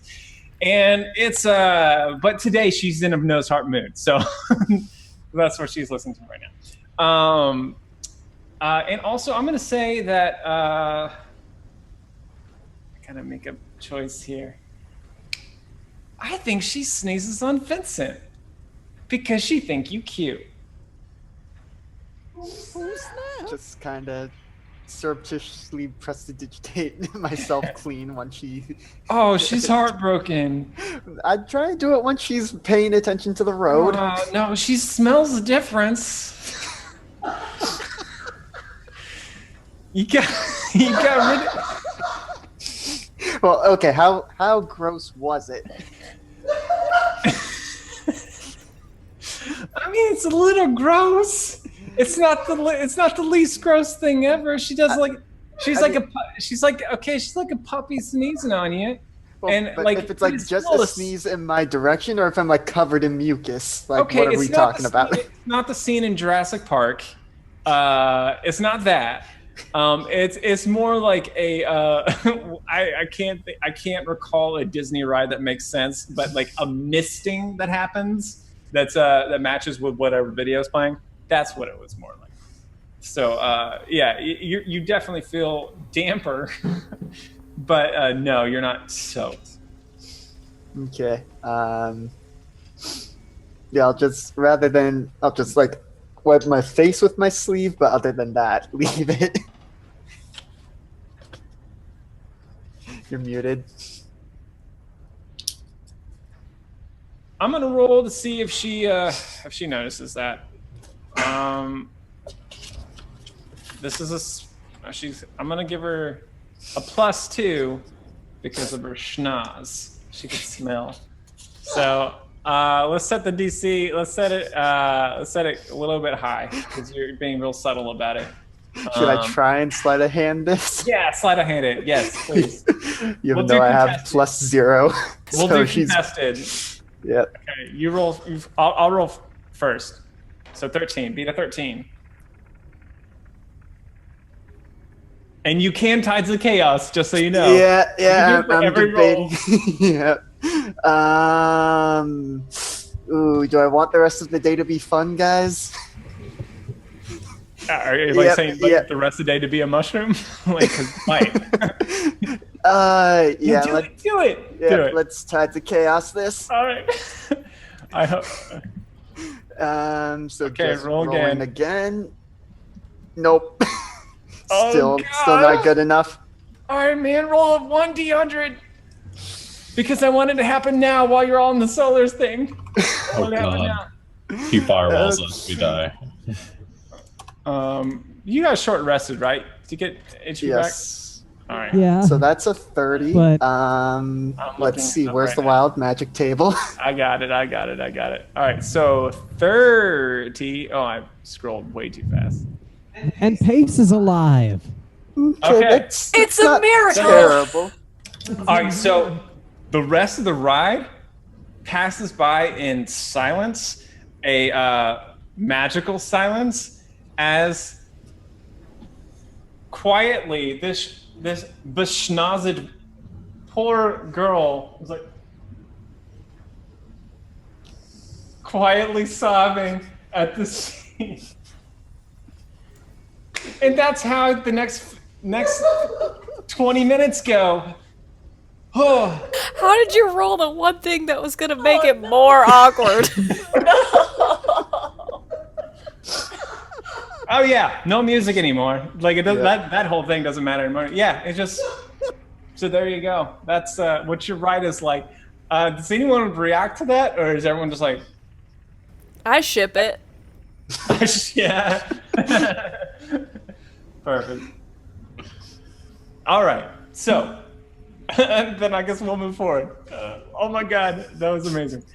Okay, so do you tip her? Do you tip her at least? Yeah. Yeah. 3 gold. 3 gold. Okay. That's right. like 30%. That's a large tip. It's a good tip, but I don't think it's enough to fix her heart. So as we're leaving, I think Bolster kind of looks up at her and says, "Don't you worry about that, sweetheart. You're finer than frog's hair. Don't worry."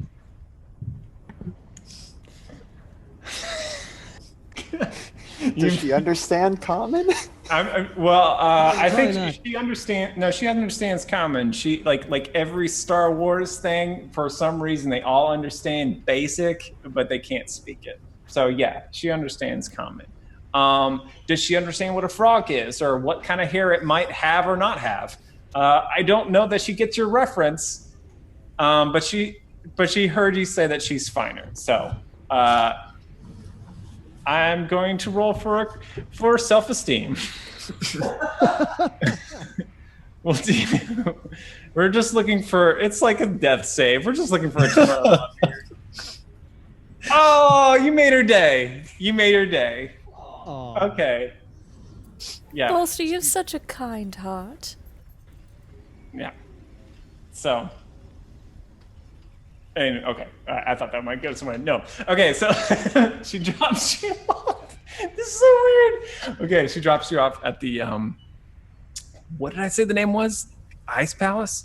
Yep. Is that what I said it was? Okay, yes. Yeah. That's I gotta the one take I this said. call, BRB. Okay, so you all arrive, and ahead of you, as you're driving throughout these streets of that are very similar to ones that you saw in the slum pit. I think that's what I said it was. And you go through the driver kind of cutting through people. There's not like lanes or anything. She's like driving around people as she's getting you to where you want to go. It begins to open up. Things get somewhat nicer in some respects. But you see just above the edges of the rooftops these ice spires beginning to twist up into above the skyline. And you, as you approach, it looks strange. The spires themselves, there's like the cold blue ice that you are accustomed to seeing, the color of it. These are actually... these spires kind of glow like a prism with all the different colors of the rainbow. And I don't know that any of you know this. So you don't know why. You don't know why. But there just seem to be kind of like almost rainbow spires almost. The way the distant dwarves kind of reflect off them. And you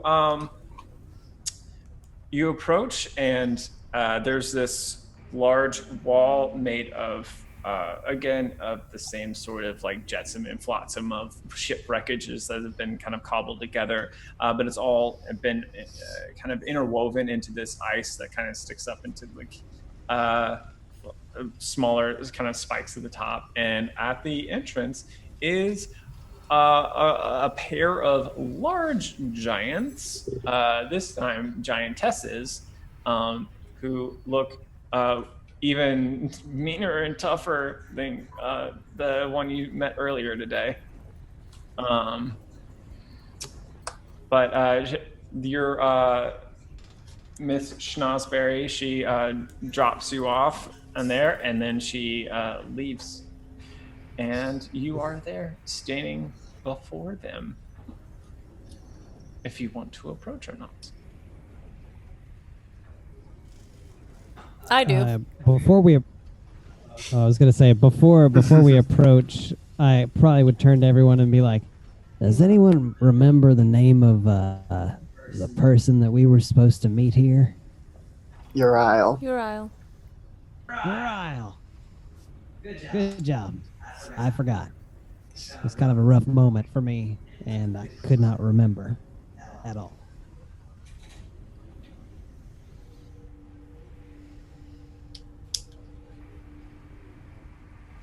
And rocks fall. No. I approach the giants. Okay. All right. You approach the giants, and as you get within about... I don't think you're in your normal form, right? You spend 10 minutes. So, yeah, they don't seem to tense up as you approach. They just kind of like peer down at you. Their features, they're different. They're not like elven. They're kind of... Beauty is different, but there's something kind of majestic about their faces that they look down to, even though there's, I don't know, there's something about the power of just their size and their presence that is just a little bit overwhelming. And though they may not be like traditionally beautiful, they are stunning in their own right. And they just both lean down to you. One has a large axe and the other a spear. And they don't say anything. They just kind of casually look down at you as you approach. We seek an audience with Uriel.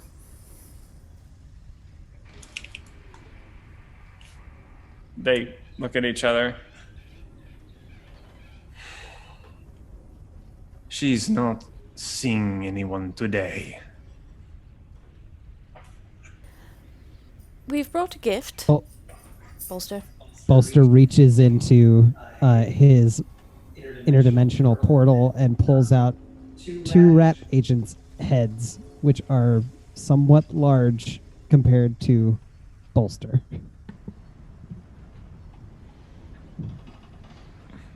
And one of them said, like, So what you have heads?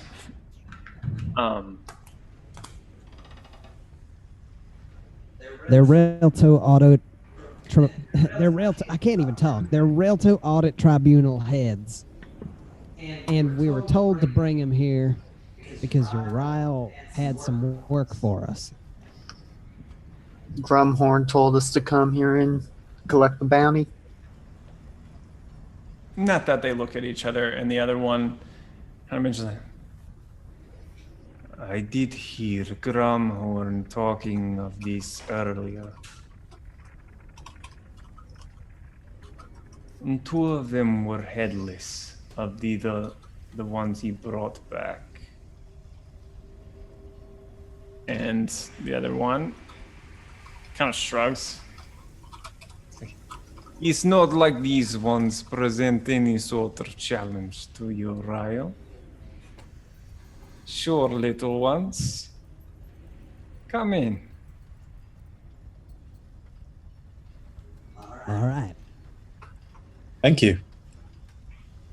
And as you take a step forward, they slam a great axe right in front of you, little mousy, into the ground. He's like, But don't try anything.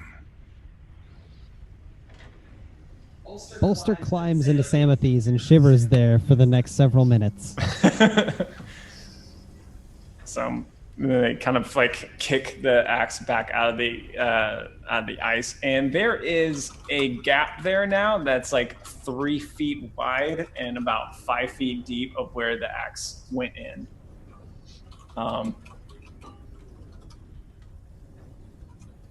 Yep. All right, so you all go through, and one of them decides to accompany you and just kind of like walks in front of you and taking very wide steps, and you all kind of like kind of keep up with her, I guess. She leads you to these gates and opens them up, and it's up into a large room that, even though the kind of the grounds of the palace are quite in a lot of ways like desolate, and there's no one really hanging out there in the outside, the inside's a very different story. There's a bit of a masquerade going on. There's people all over of all different races and the species. There's this large open area. There's within this kind of a rainbow colored ice that domes in this massive cavern. There is kind of embossing in gold inlaid within on top of the ice in ways that almost seem to kind of defy, like, you don't really know how someone can engineer something like that. But this kind of gold framed rainbow ice palatial atrium that you all find yourself in, there seems to be a party going on. There's all sorts of, there's this very not nose harpy music that's playing right now. It seems to be I don't know if any of you in the party are like really hip to the music. This isn't necessarily like a current style that is more popular right now. It's kind of a more kind of a classier, like aged well style that's playing right now. People are dressed really nice, like in contrast to all the clothing that you've seen, like of people wearing that's kind of all dingy and reclaimed and cobbled together. Everything that you've seen about the Anchorage has been like, it looks salvaged, but this, everything seems very curated, very manicured, very very much in sorry, Cooper's crying again. Very much yeah, just trimmed and proper. And there are people like handing drinks out, like walking around with trays of drinks, like blue fizzy drinks, yellow drinks with, on the top there's like this red film that lies above that kind of bubbles slightly. And yeah, what do you want to do? What do you want to do? And the giantess just kind of sees you go in and kind of like smirks to herself and just kind of shuts the door behind you. Oh, you also see inside, ominously in the corners, you see at least 6 other giants that are just kind of like overseeing the whole affair, all wearing the emblem of the song. Is there any kind of throne or somewhere that just is screaming Uriel is here? A VIP lounge? Yep.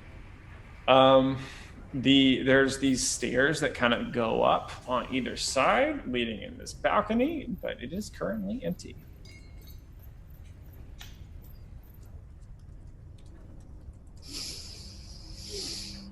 So is there like a band playing or like an orchestra or yes, there's an orchestra playing. It's a small, I would say a sextet. Okay. That's playing. And they are kind of over to the side in a particular area, this alcove that's been carved in such a way that how they play, the sound carries over and disperses pretty evenly throughout the entire, it's not an amphitheater, but the entire cavern. I might start wandering just a little bit away from the group, kind of like distracted by what's going on, not really thinking at this point, though consciously trying to stand a little far away from anything made of ice. All right, Gwen, what are you doing? I'm just kind of keeping an eye out generally around the room for anything suspicious. So the first thing I'll do when we walk in is I'll lean down a little bolster and say, "Bolster, I don't trust this. Stay close." I will. All right, Bolster, are you doing that? Or anything else on top of that? I'm staying close. Is there anyone that's relatively close by us? Yeah. Yeah, so Bolster is he's sitting on top of Samathes right now, that's just kind of hovering in the air. He has, at the point where he saw this party was going on, he's put the heads back into the interdimensional hole because it just doesn't seem right. And he at this point looks to the nearest person to him, and depending on the way they look, he might talk to them. Who is the closest person to him? Like, that is not in the party, but who is at the party? Does this make any sense? I'm sorry. I'm following. I'm picking up what you're putting down. Yeah, there are several people who are kind of all enjoying themselves near you. There's a waiter handing out drinks near you. There's lots of people.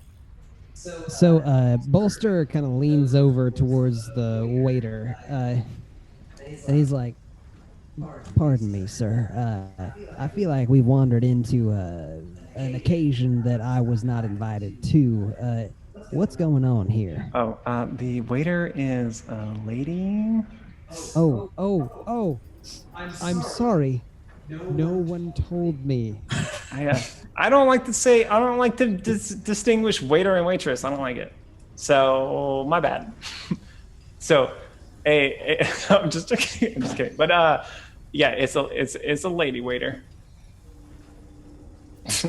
Bolster ruined it. Pardon me, you've walked into a bit of an event here. Can I get you anything? What's happening? I am so confused. Okay, so bolster, yeah. Okay, continue. Well, I asked you a question. Can I get you anything? Don't mind him. We're here looking for Uriel, and if you're serving drinks, I will take one and whatever hors d'oeuvres. Of course, yes. Yep. So, but yes, we are here. We are not here for the party. We are here to meet with Uriel.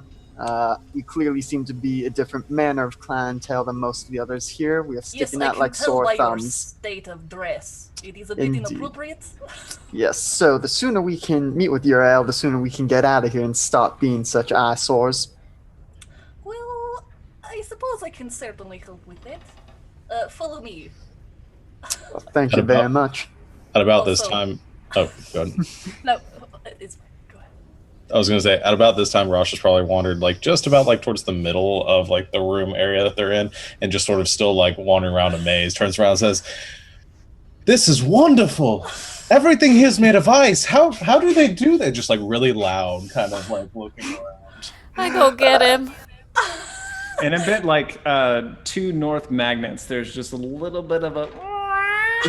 You're kind of like the eye of the hurricane. Does everyone just kind of like... It gives you a little bit more space, and maybe then you are entitled. Rosh, Yes. stay close. Oh, I'm sorry. I got a little carried away. Yeah, where are we going? I was told you're going to Uriel. That is where I'm going to take you. Hopefully that is correct. That is what we are after. Yes, Okay, thank you. Great. I lean over to Vincent as we're You are walking. so helpful. By the way, darling, you smell like schnoz. And I've just prestidigitate the rest of it off of me. Okay, and I'm just gonna lead them up the stairs to Uriel. Okay. Alrighty. So, you go up the stairs, and as you do, or you attempt to anyway, one of the frost giants kind of slightly kind of angles himself between you and the stairs. In giant, I'm going to say, they have audience with Uriel. And in giant, they will respond. Say what? Yeah, in giant, basically, have you ever done this before with the giants? Like, Have I? In working here, I'm assuming I talk to the guards sometimes. you tell me. Yeah, tell you? Okay, yeah, I'd say, like, since I've been working here, sometimes I do, sometimes. Okay. Like, occasionally, it's probably a very rare thing. Okay, so are you the kind of person that like maybe like slips somebody some drinks, like to make the like Yeah, the kind of yeah, for sure. like, okay, maybe some like you if they're like oh, look at all these hors d'oeuvres that are just being thrown away. You're I like, have some piece of blanket for you. I'll save you a tray. Don't you worry. Yeah, don't worry about it. Okay. All right, yeah. Okay, then this particular giant I wink. is this particular giant is gonna let you pass because of Sweet. all the sweet hors d'oeuvres that you've saved for him. Sweet hors d'oeuvres. Okay, so you travel up the staircase. This ice staircase. And it's slippery, y'all. It's real slippery, but it's okay. What's your step? It is slippery. But in the center though of the ice, there are all these not ball bearings, but small ball bowls, I guess, that are in the ice that allow you to have a little bit more purchase and grip with your boots as you make your way up. Walk here in the middle so you do not fall. So you make your way up, and at the top you see on a dais, which is the way I pronounce it. I hear it differently every other day. I don't know, but I think it's dais. There is a woman sitting there. She's wearing a flowing white dress. Her hair is this strange color of kind of amber and real thick and done up in this large, I don't know what you call it, but just her hair is done up and very large and is kind of held together with this kind of golden casing. I'm not casing, a crest crown sort of thing that's kind of holding the shape together. And roll me a perception check, everybody. You don't have to roll this. Okay, Mubby. What made it waiter? Sorry, my bad. Because you know this. Okay. 15. Okay. Can you all call out your rolls? Those to whom it applies. Bolster got 11. 8. 8. Okay, is that, and a 15. Okay, cool. So, Vincent, you notice that the lady's hair is moving. And as you kind of get on top of, and all of you notice this regardless of your perception check, as her eyes turn towards you, you all feel this like heaviness in your chest and your limbs, as if just by her gaze, she like there's like a heaviness that comes over you, and it's like everything's sluggish. You feel slower just looking at her as she gives you her full attention. Okay. We have a raised hand. As a career monster hunter, Yes. do I have any idea what that's about?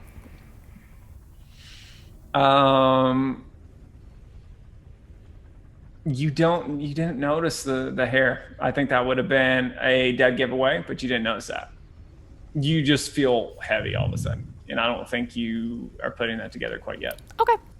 But but because I feel like it's going to be really obvious very soon, let's roll for it.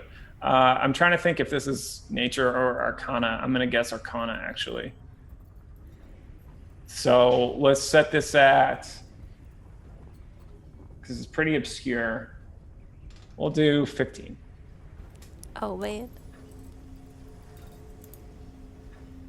21. Yeah, you read about this or Oh, heard man. about it. Tell me about how you knew about this. Was it someone who told you about this kind of thing, or did you hear a story? Did you read something about it? I think it's a story from an elder or an order member ahead of me who's probably been doing this for a lot longer than me. That maybe was told to me when I was a bit younger, a bit newer to this whole thing. Maybe even as kind of like a cautionary tale or as like a scary story. But something that actually happened, but maybe is used to say, you know, Brush be your careful. teeth. Yeah, well, be careful because not all monsters look like monsters upon first glance. Oh, yeah. All right. So what is she, Ryan? What is it? Yeah, I mean that's pretty much what she is. Okay, good. Um, Okay, so I'm gonna do an extremely complicated and like respectful bow, like the customary bow, and just Nice. very respectfully. Most blessed Uriel, these guests have requested audience with you.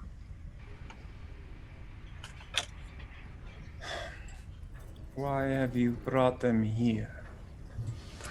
I will leave that for them to introduce themselves. They claimed to have audience, and I leave it up to your fair and noble judgment what to do. If they are false, it is would not want to intrude on your punishment of them for intruding on your palace. Is it customary for you to bring me people who claim they have an appointment with me? I don't know, is it? Probably not. It's not. She says as she takes a sip from her champagne. No, It's not. darling.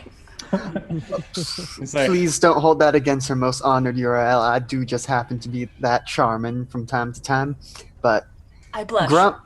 Grumhorn instructed us to come here to collect a bounty on some grid walkers. And kind of motioned to Bolster to pull the heads out. Bolster pulls the heads out. I get out of the way like a good serving person and pretend I don't exist. she watches you as you go.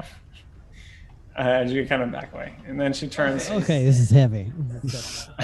Then she turns towards Bolster as he drops the heads. She's like, so you're the ones that got into a scrape with the grid walkers. Indeed we are. You have done me a service. I thank you. They took one of our own. We just want to get more of them. And we hear you may be willing to offer financial recompense and potentially other favors, and we are more than happy to go fight some more of these sons of bitches. So the death of the Great Walkers is one thing, but it's not their deaths that I want as much as I want their armor. I want the technology. And you do not seem to have it. I believe You Grumhorn want would them have off of the it. grid. I did not hear the mouse, but I'm going to ignore him. Grumhorn did. He showed up with 5 sets of the armor. He claimed to have got them all himself, but I see now that I think that perhaps you had more in play than he led me to believe. I don't begrudge the man for trying to win favor with you, but credit where credit's due. We slew them, and it seems like we can only prove we did it to these two. I mean, a few of them were set on fire, and Yes, there are more that were vaporized, and so no heads or technology from those ones. And the big one with the hole through his gut is mine. You make a compelling argument. The frost giants, as they are not prone to using fire. I think that I believe you. However, my hands are tied. I have already paid Grumhorn for the quarry. Do you know where we could find Mr. Grumhorn? It seems we need to have a little talking to with him. She raises an eyebrow at that. I can be quite persuasive. I don't think it will need to come to blows. It may not be up to you. But that is a matter for later. Unless Grumhorn was also, in addition to lying about us collecting this bounty, he was lying about us being able to enter a mutually beneficial relationship in regards to these grid walkers. I believe that is a more pressing matter of conversation. It is indeed. I cannot pay you for the quarry that Grumhorn is already collected on, but perhaps because I believe you, I will allow you to hunt the rest of them, and I will, for the 5 that you collected, I will pay you double. Provided that you collect their armor intact and bring it to me. Those who wear the armor, they can come in however many pieces you want.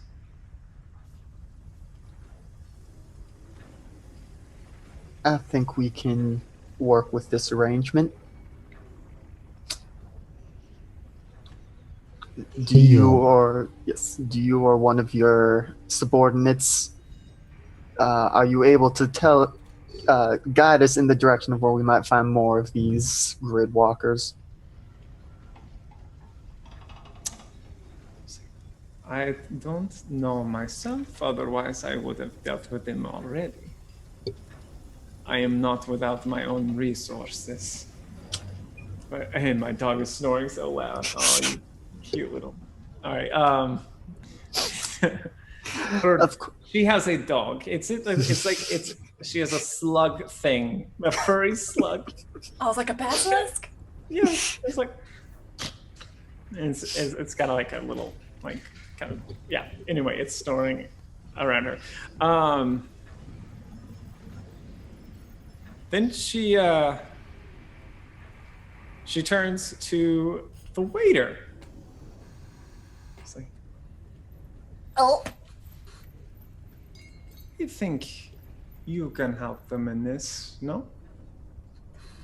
Of course. Most blessed Uriel. As you please.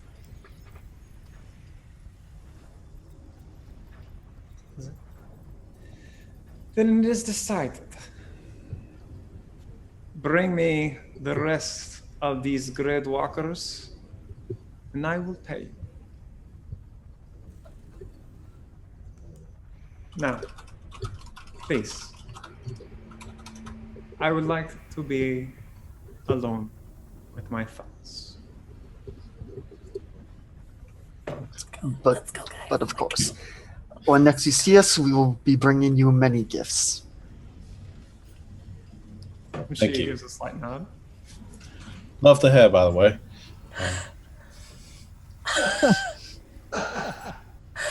I start ushering Rosh and Bolster out of the room. Yeah, I'm like aggressively, politely, like, let's go. As you walk away, Rosh, you feel that very how the way that people feel watched sometimes. You feel it like so hard right now. It's real bad. I meant it. I know you did. Maybe she's intrigued by me. Whoa. Whoa. Okay. What I'm going to do is I'm going to bring you all to the party area. I'm going to run the restroom really fast. You all can dialogue for a little bit, and then let me know what you talk about. if I need to know. All right, I'll be right back. Wow, So we go upstairs and we kill her. So that went great. I'm just gonna cast more spells, hope for wild magic surges, and just fireball the whole party. Then we loot everyone, Just get melt enough the gold to repair entire the palace. ship. Yep. Just destroy my workplace. It's fine. This is the plan. Well, We clearly melt you're the coming to live palace. with us now, right? That's how this works. Am I a stray puppy? No. So do you do anything besides wait tables? What kind of question is this? Is this not a good enough profession for you? Pardon. No, but she said you might be able to help us, and I didn't see... I think she wants me just out of her palace. Pardon, my friends. Are you not I thought you were good gonna at say your French. job? Pardon, my friends. I will endeavor. What is your name? What is my name? It's on the overlay. Well.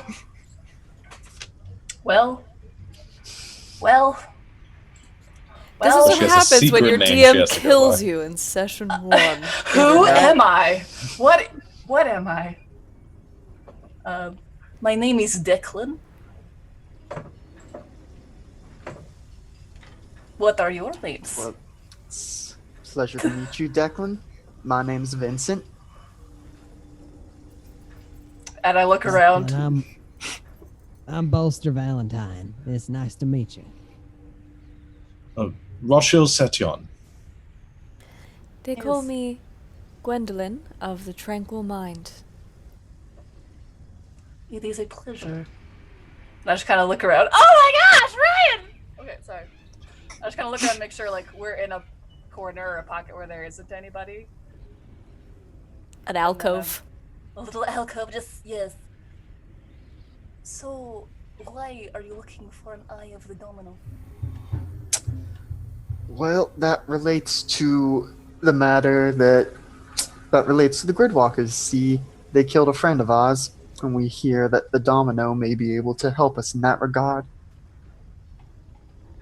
We very much want her back. Well, that is very noble of you, despite what your state of dress would say. So how about This is my favorite robe. Gosh, you we look very leave nice. this palace and talk more elsewhere? Sounds agreeable to me. Good To me plan. as well. Gonna leave. Yep. Actually, So I'm we gonna go did. pick up And my we leave. backpack from the employee lounge. Your locker. For longer. I will be right back. Hold on. I need to get my things. So we did introductions, and she asked why we're looking for an Eye of the Domino. Okay. And as you go back to the back room where you see Sandra and she's eating your crackers that Gosh, you brought. dang it, Sandra! I had a note on it. My name was on it. And she screams. Okay, I get my stuff, and I'm gonna leave the palace. Okay. All right. So. All right. So what you do as you leave them, you well, hold on. yeah, I'm gonna no, step yeah, into no. a side alley, be like, hold on, I'll be right back. I need to sleep into something more comfortable. And then, it's where- a banana peel. hello! Where previously Footy pajamas. she was like this skinny, kind of H-shaped woman with like a side shave, blonde hair like combed over to one side. What comes out of the alley is a dark-skinned woman with black hair and on one half, and the other half is braided with like golden thread woven through it, wearing some armor and knives and such. And so as you're still looking for Declan, she comes out and is like, well, yes, now we can talk a bit more freely. My name is Sima. Pardon that you had to meet me at work, as it were. I am an Eye of the Domino, and I can take you to them. That is ironic. That is So there quite isn't fortuitous. there isn't someone named Declan back in that alleyway somewhere that. Oh yes, I killed him and or her. No, I am Declan. I'm also Sima. I am many people. It's Must be obviously crowded up in used that over head. here. No. not really. No, there's a lot of space. I Well. am dumb as a brick. But I don't understand. Why didn't you just tell us your name to begin with? Why would you go by a different name? I was not Sima at the time. I was Declan. How?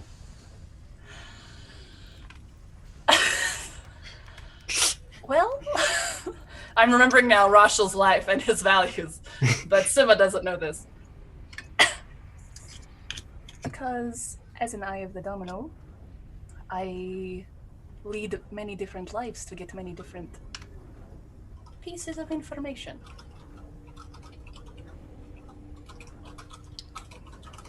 Okay. So, Sima we is good to go? spying on Uriel as Declan for gathering information on the Domino. That's Rosh. how these sorts of things work. Rosh, a disguise. That Deckman seems dishonest. was a disguise. Have you taken a look at where we are, Rosh? This is not the most honest of places. I'm learning that, and This is very honest work. Thank you very much. Well, as honest as you make it. I don't understand. That's immaterial at the moment. We are looking indeed for the domino. We have a dead friend, and we hear the domino can help us with that. Yes, and that's why I followed you to your conversation with Uriel to see what kind of metal you had before I talked to you as myself. So it seems to me you're capable fighters, and you're a bit determined. You're not completed yet, so not worth the domino's time. And I think there might be a bit of work for you to do to be worth domino's time. But I'll let them decide. And then I lead them. Okay, so you are very familiar with the city, and you know lots of great places to go for this sort of thing. So you lead them past a lot of the kind of bustling, nicer restaurants, which is weird that this. It might be kind of weird that this is like a pirate nation, but there are some fancy restaurants here. They're real fancy. This kind of leads you past all of those and some other types of, at this place, the buildings here are much higher than just the two-story buildings that you were accustomed to back in the slum pits. But like up here, there's several. Some that are like dozens of stories tall. She leads you what seems like to be maybe a mile or two of walking. So maybe I don't know. I forgot how long that takes in real life. Maybe 45 minutes ish. That's a very slow walk. It's maybe 20. Are you sauntering? Maybe 20. Maybe there are lots of crowds. I don't know. Yeah. Maybe lots of crowds. I guess maybe I'm thinking of just like having to wait for a traffic light or something like that. Maybe that's what I'm thinking of. Also, I'm probably taking them a circuitous route. Yeah, let's say yeah. So if anyone cared to roll to figure out if she is like kind of winding you around in a way that seems that you can, but I don't think that's necessary. She takes you through, and finally you arrive at an alley.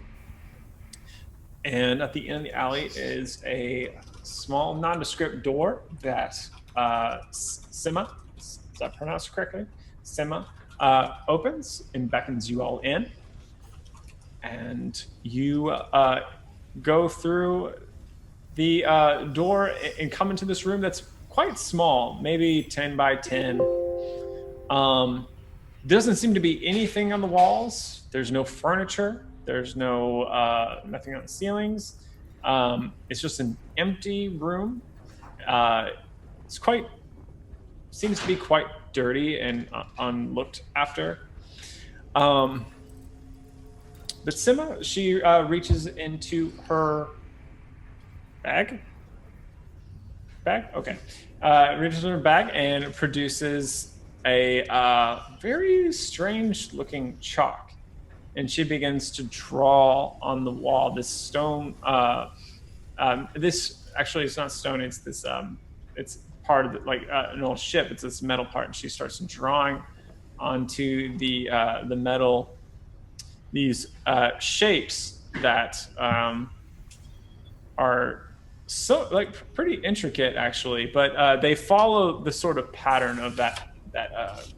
I guess it's more like a 3-leaf clover the way it looks, but it's like eyes, I guess. But she draws it, and there's like a flourish that she has to it.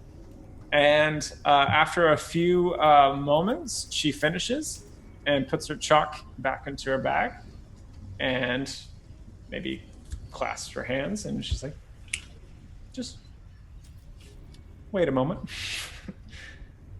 Please wait for the next available door. Loading. Flooding. And after what feels like an eternity, does anyone do anything in kind of an awkward stretch of time after she does this thing and nothing happens? Anything we should know? How should we address? Is it your domino-ness?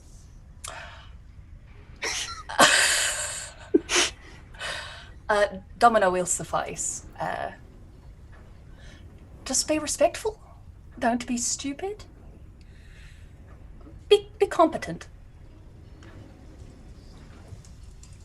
I'm guessing that Domino isn't his real name. Of course not, darling. Okay. Just know you're coming in for help with something, but it doesn't come for free, especially not from the Domino. Everything has a price. Be prepared to pay it. Whatever he asks. Talking 5, 10 gold. Oh, darling. Yes. We don't have much need for money here. We're going to owe a lot of people favors by the time we leave this place, I think. Oh, thank goodness. How much have you done? We're so poor. We don't have a pot to piss in or a window to throw it out of. We're in bad shape money-wise, but I guess we can give favors. And as you say that, a dark mist begins to belch out of the symbol that she draws on the wall, and it pours down onto the floor and pulls up over the ceiling and begins to spread along each wall and ceiling and floor and covers everything, covering the door. You hear this loud click that begins as it goes over the door, and then as the mist passes over it, you hear nothing. And suddenly, there's something you weren't aware of, like so how echoey the sound was in the room a few moments ago, and now suddenly the air is dead, and there's no reverberation at all, and you feel very cut off in a very strange way. But from the symbol that that Sima drew, suddenly the wall itself, this metal, begins to buckle and swell, and from it, the entire height of the wall, this what's the opposite of a depression? Protuberance? Hey. Sure, yeah. A protuberance occurs, and Protrusion. There you go. Protrusion. Thank you. That's what I want. A protrusion pushes forward, and then what looks like a face begins to appear in the wall, made of this kind of cobbled together shipwreck, and a voice. Unearthly, unhuman, which I'm going to figure out how I'm going to do it right now. It's like... Zordon? Right. It's, What would you ask of me? and then we're going to stop this scene right here, and we're going to go someplace else, y'all. Just wait just a minute. Just wait for it. It's going to be worth it. So, Pace. Yes? I mean, yes. After a time that seems to stretch so far, it bends your perception of now and earlier and later, and it feels like an eternity and an instant at the same time. The light that you saw as you slipped into death subsides, and you find yourself on a narrow path in the middle of a dense jungle. The thick canopy of trees overhead kind of obscures your vision of the sky, and the overgrowth is even wilder than it was on your home planet, and everything seems larger and more impressive. And you're not filled with fear here. This is a place that I mean, you've been in areas like this before. I think you're more in awe. And you begin to walk down the path. And as time will be for here on out, you're not really sure of how long you're walking, but eventually you find yourself at a small clearing at the base of a mountain, and the canopy of trees begins to open up, and it's at that moment you get a good look at the sky, and it's a night sky, and it is dazzling. It is burning with countless stars and planets and glowing dust that you can see from here. But it's not constellations that you know. These are all brand new to you, and because of that, there's a beauty and a wonder and an alienness to it, I guess. And as beautiful as it all is, you are able to tear your eyes away from that sight and draw yourself back down to the mountain and to what lies before you, which is a large opening at the base of the mountain that is flanked on either side by massive columns. Hewn, they're thicker than redwoods and taller, and they're adorned with symbols that with an art style that you're familiar with from your planet. And as you kind of walk along this, and this is a more of a line of columns, sentinels alongside the path that leads you into this opening in the cave. And you enter in the cave, and alongside the cave, on the walls and on the ceilings, you see in bas relief these pictograms. And each one shows one of your kind doing something, doing some act, leading people over a raging river, or you see one nurturing a family that they had found, and you see other stories of where someone had learned how to harvest and agriculture, and the style of it is very familiar with it, and these stories that you're beginning to kind of see in these pictographic forms, they feel really familiar to you, though it's hard for you to kind of place it. And as you walk along, again, for what seems like forever and also an instant, eventually you start to actually recognize what you're seeing. And you begin to recognize the stories of your tribe, the stories of your family, interwoven within the tribe, and it's all beginning to almost chronologically lead towards the center of the mountain. And you follow this line until the carvings stop and the walls become smooth again. And it opens up into a large open cave. And you don't know how you know this, but as you step into it, you have an expectation. This is where not only your family, but all the families are from your tribe. This is where they are waiting for you as you come to this side. And you step into the room, and it's empty. I call out, Prosper?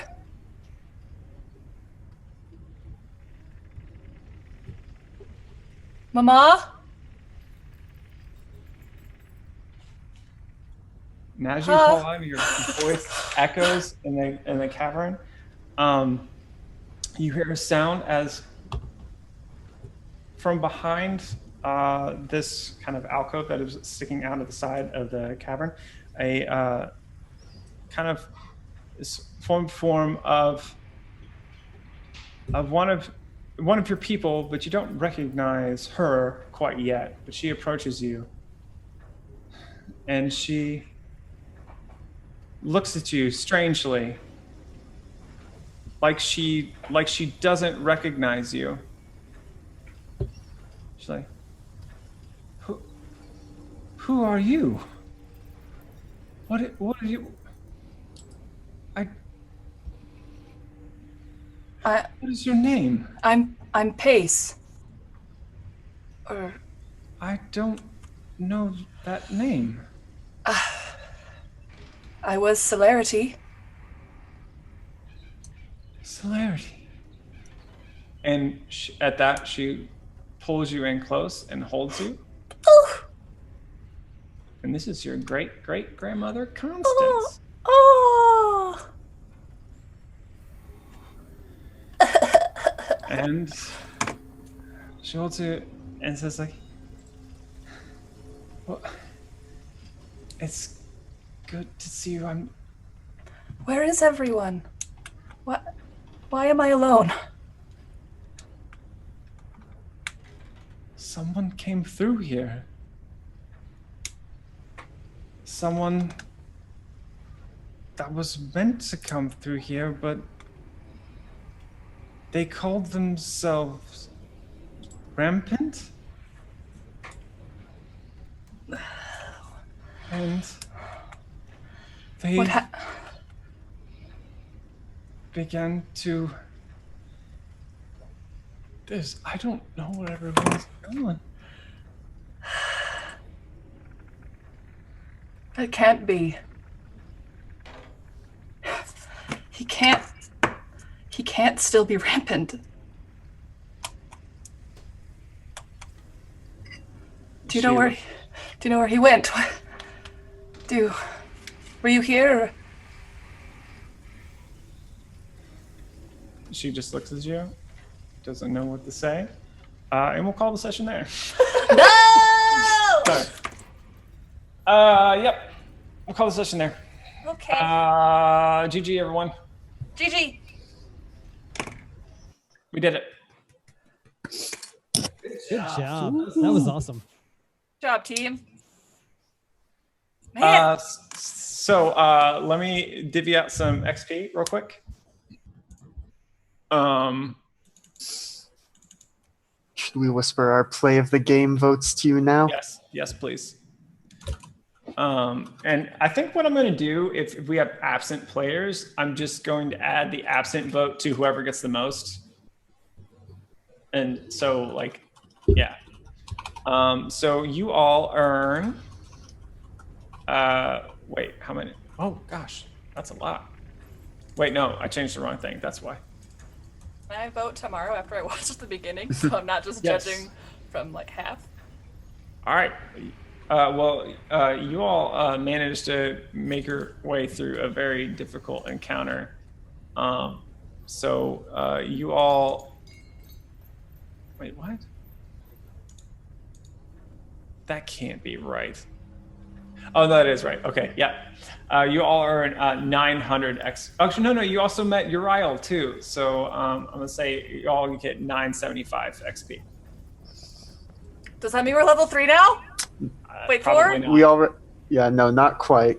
I don't know how to math, you guys. Probably Well, not level 4. 3 plus 975. It's 2225. So close. That's really close. So probably we don't all have the same amount of XP because whoever got the play the game last week. I think there's only like maybe like at most there's like 100 XP split between you all, so it's not significant yet. How much you say it was 975? Mm-hmm.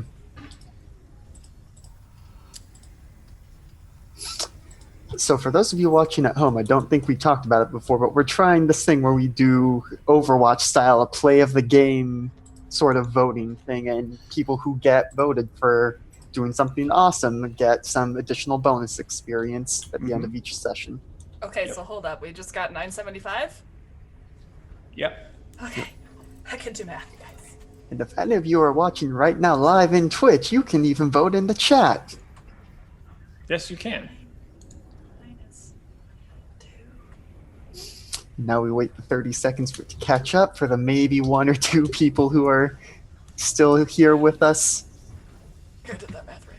Okay, so yeah. So I saw Whisper and Roll20. Can I get those in Discord though? Because Sure. Yeah. it's just easier for me. Cool. Then I guess we can just wait till both votes are tallied. Because we're all agree. We can stop the stream though if we would like to. Thank you all for watching. You are all very nice, and the stream apparently was having some issues, but the YouTube video will be crisp and delightful. So check that out. Thank you so much to all the players, especially, and the viewers, double especially. And we will see you all in 2 weeks. So, thank you. Whew. Okay. Bye.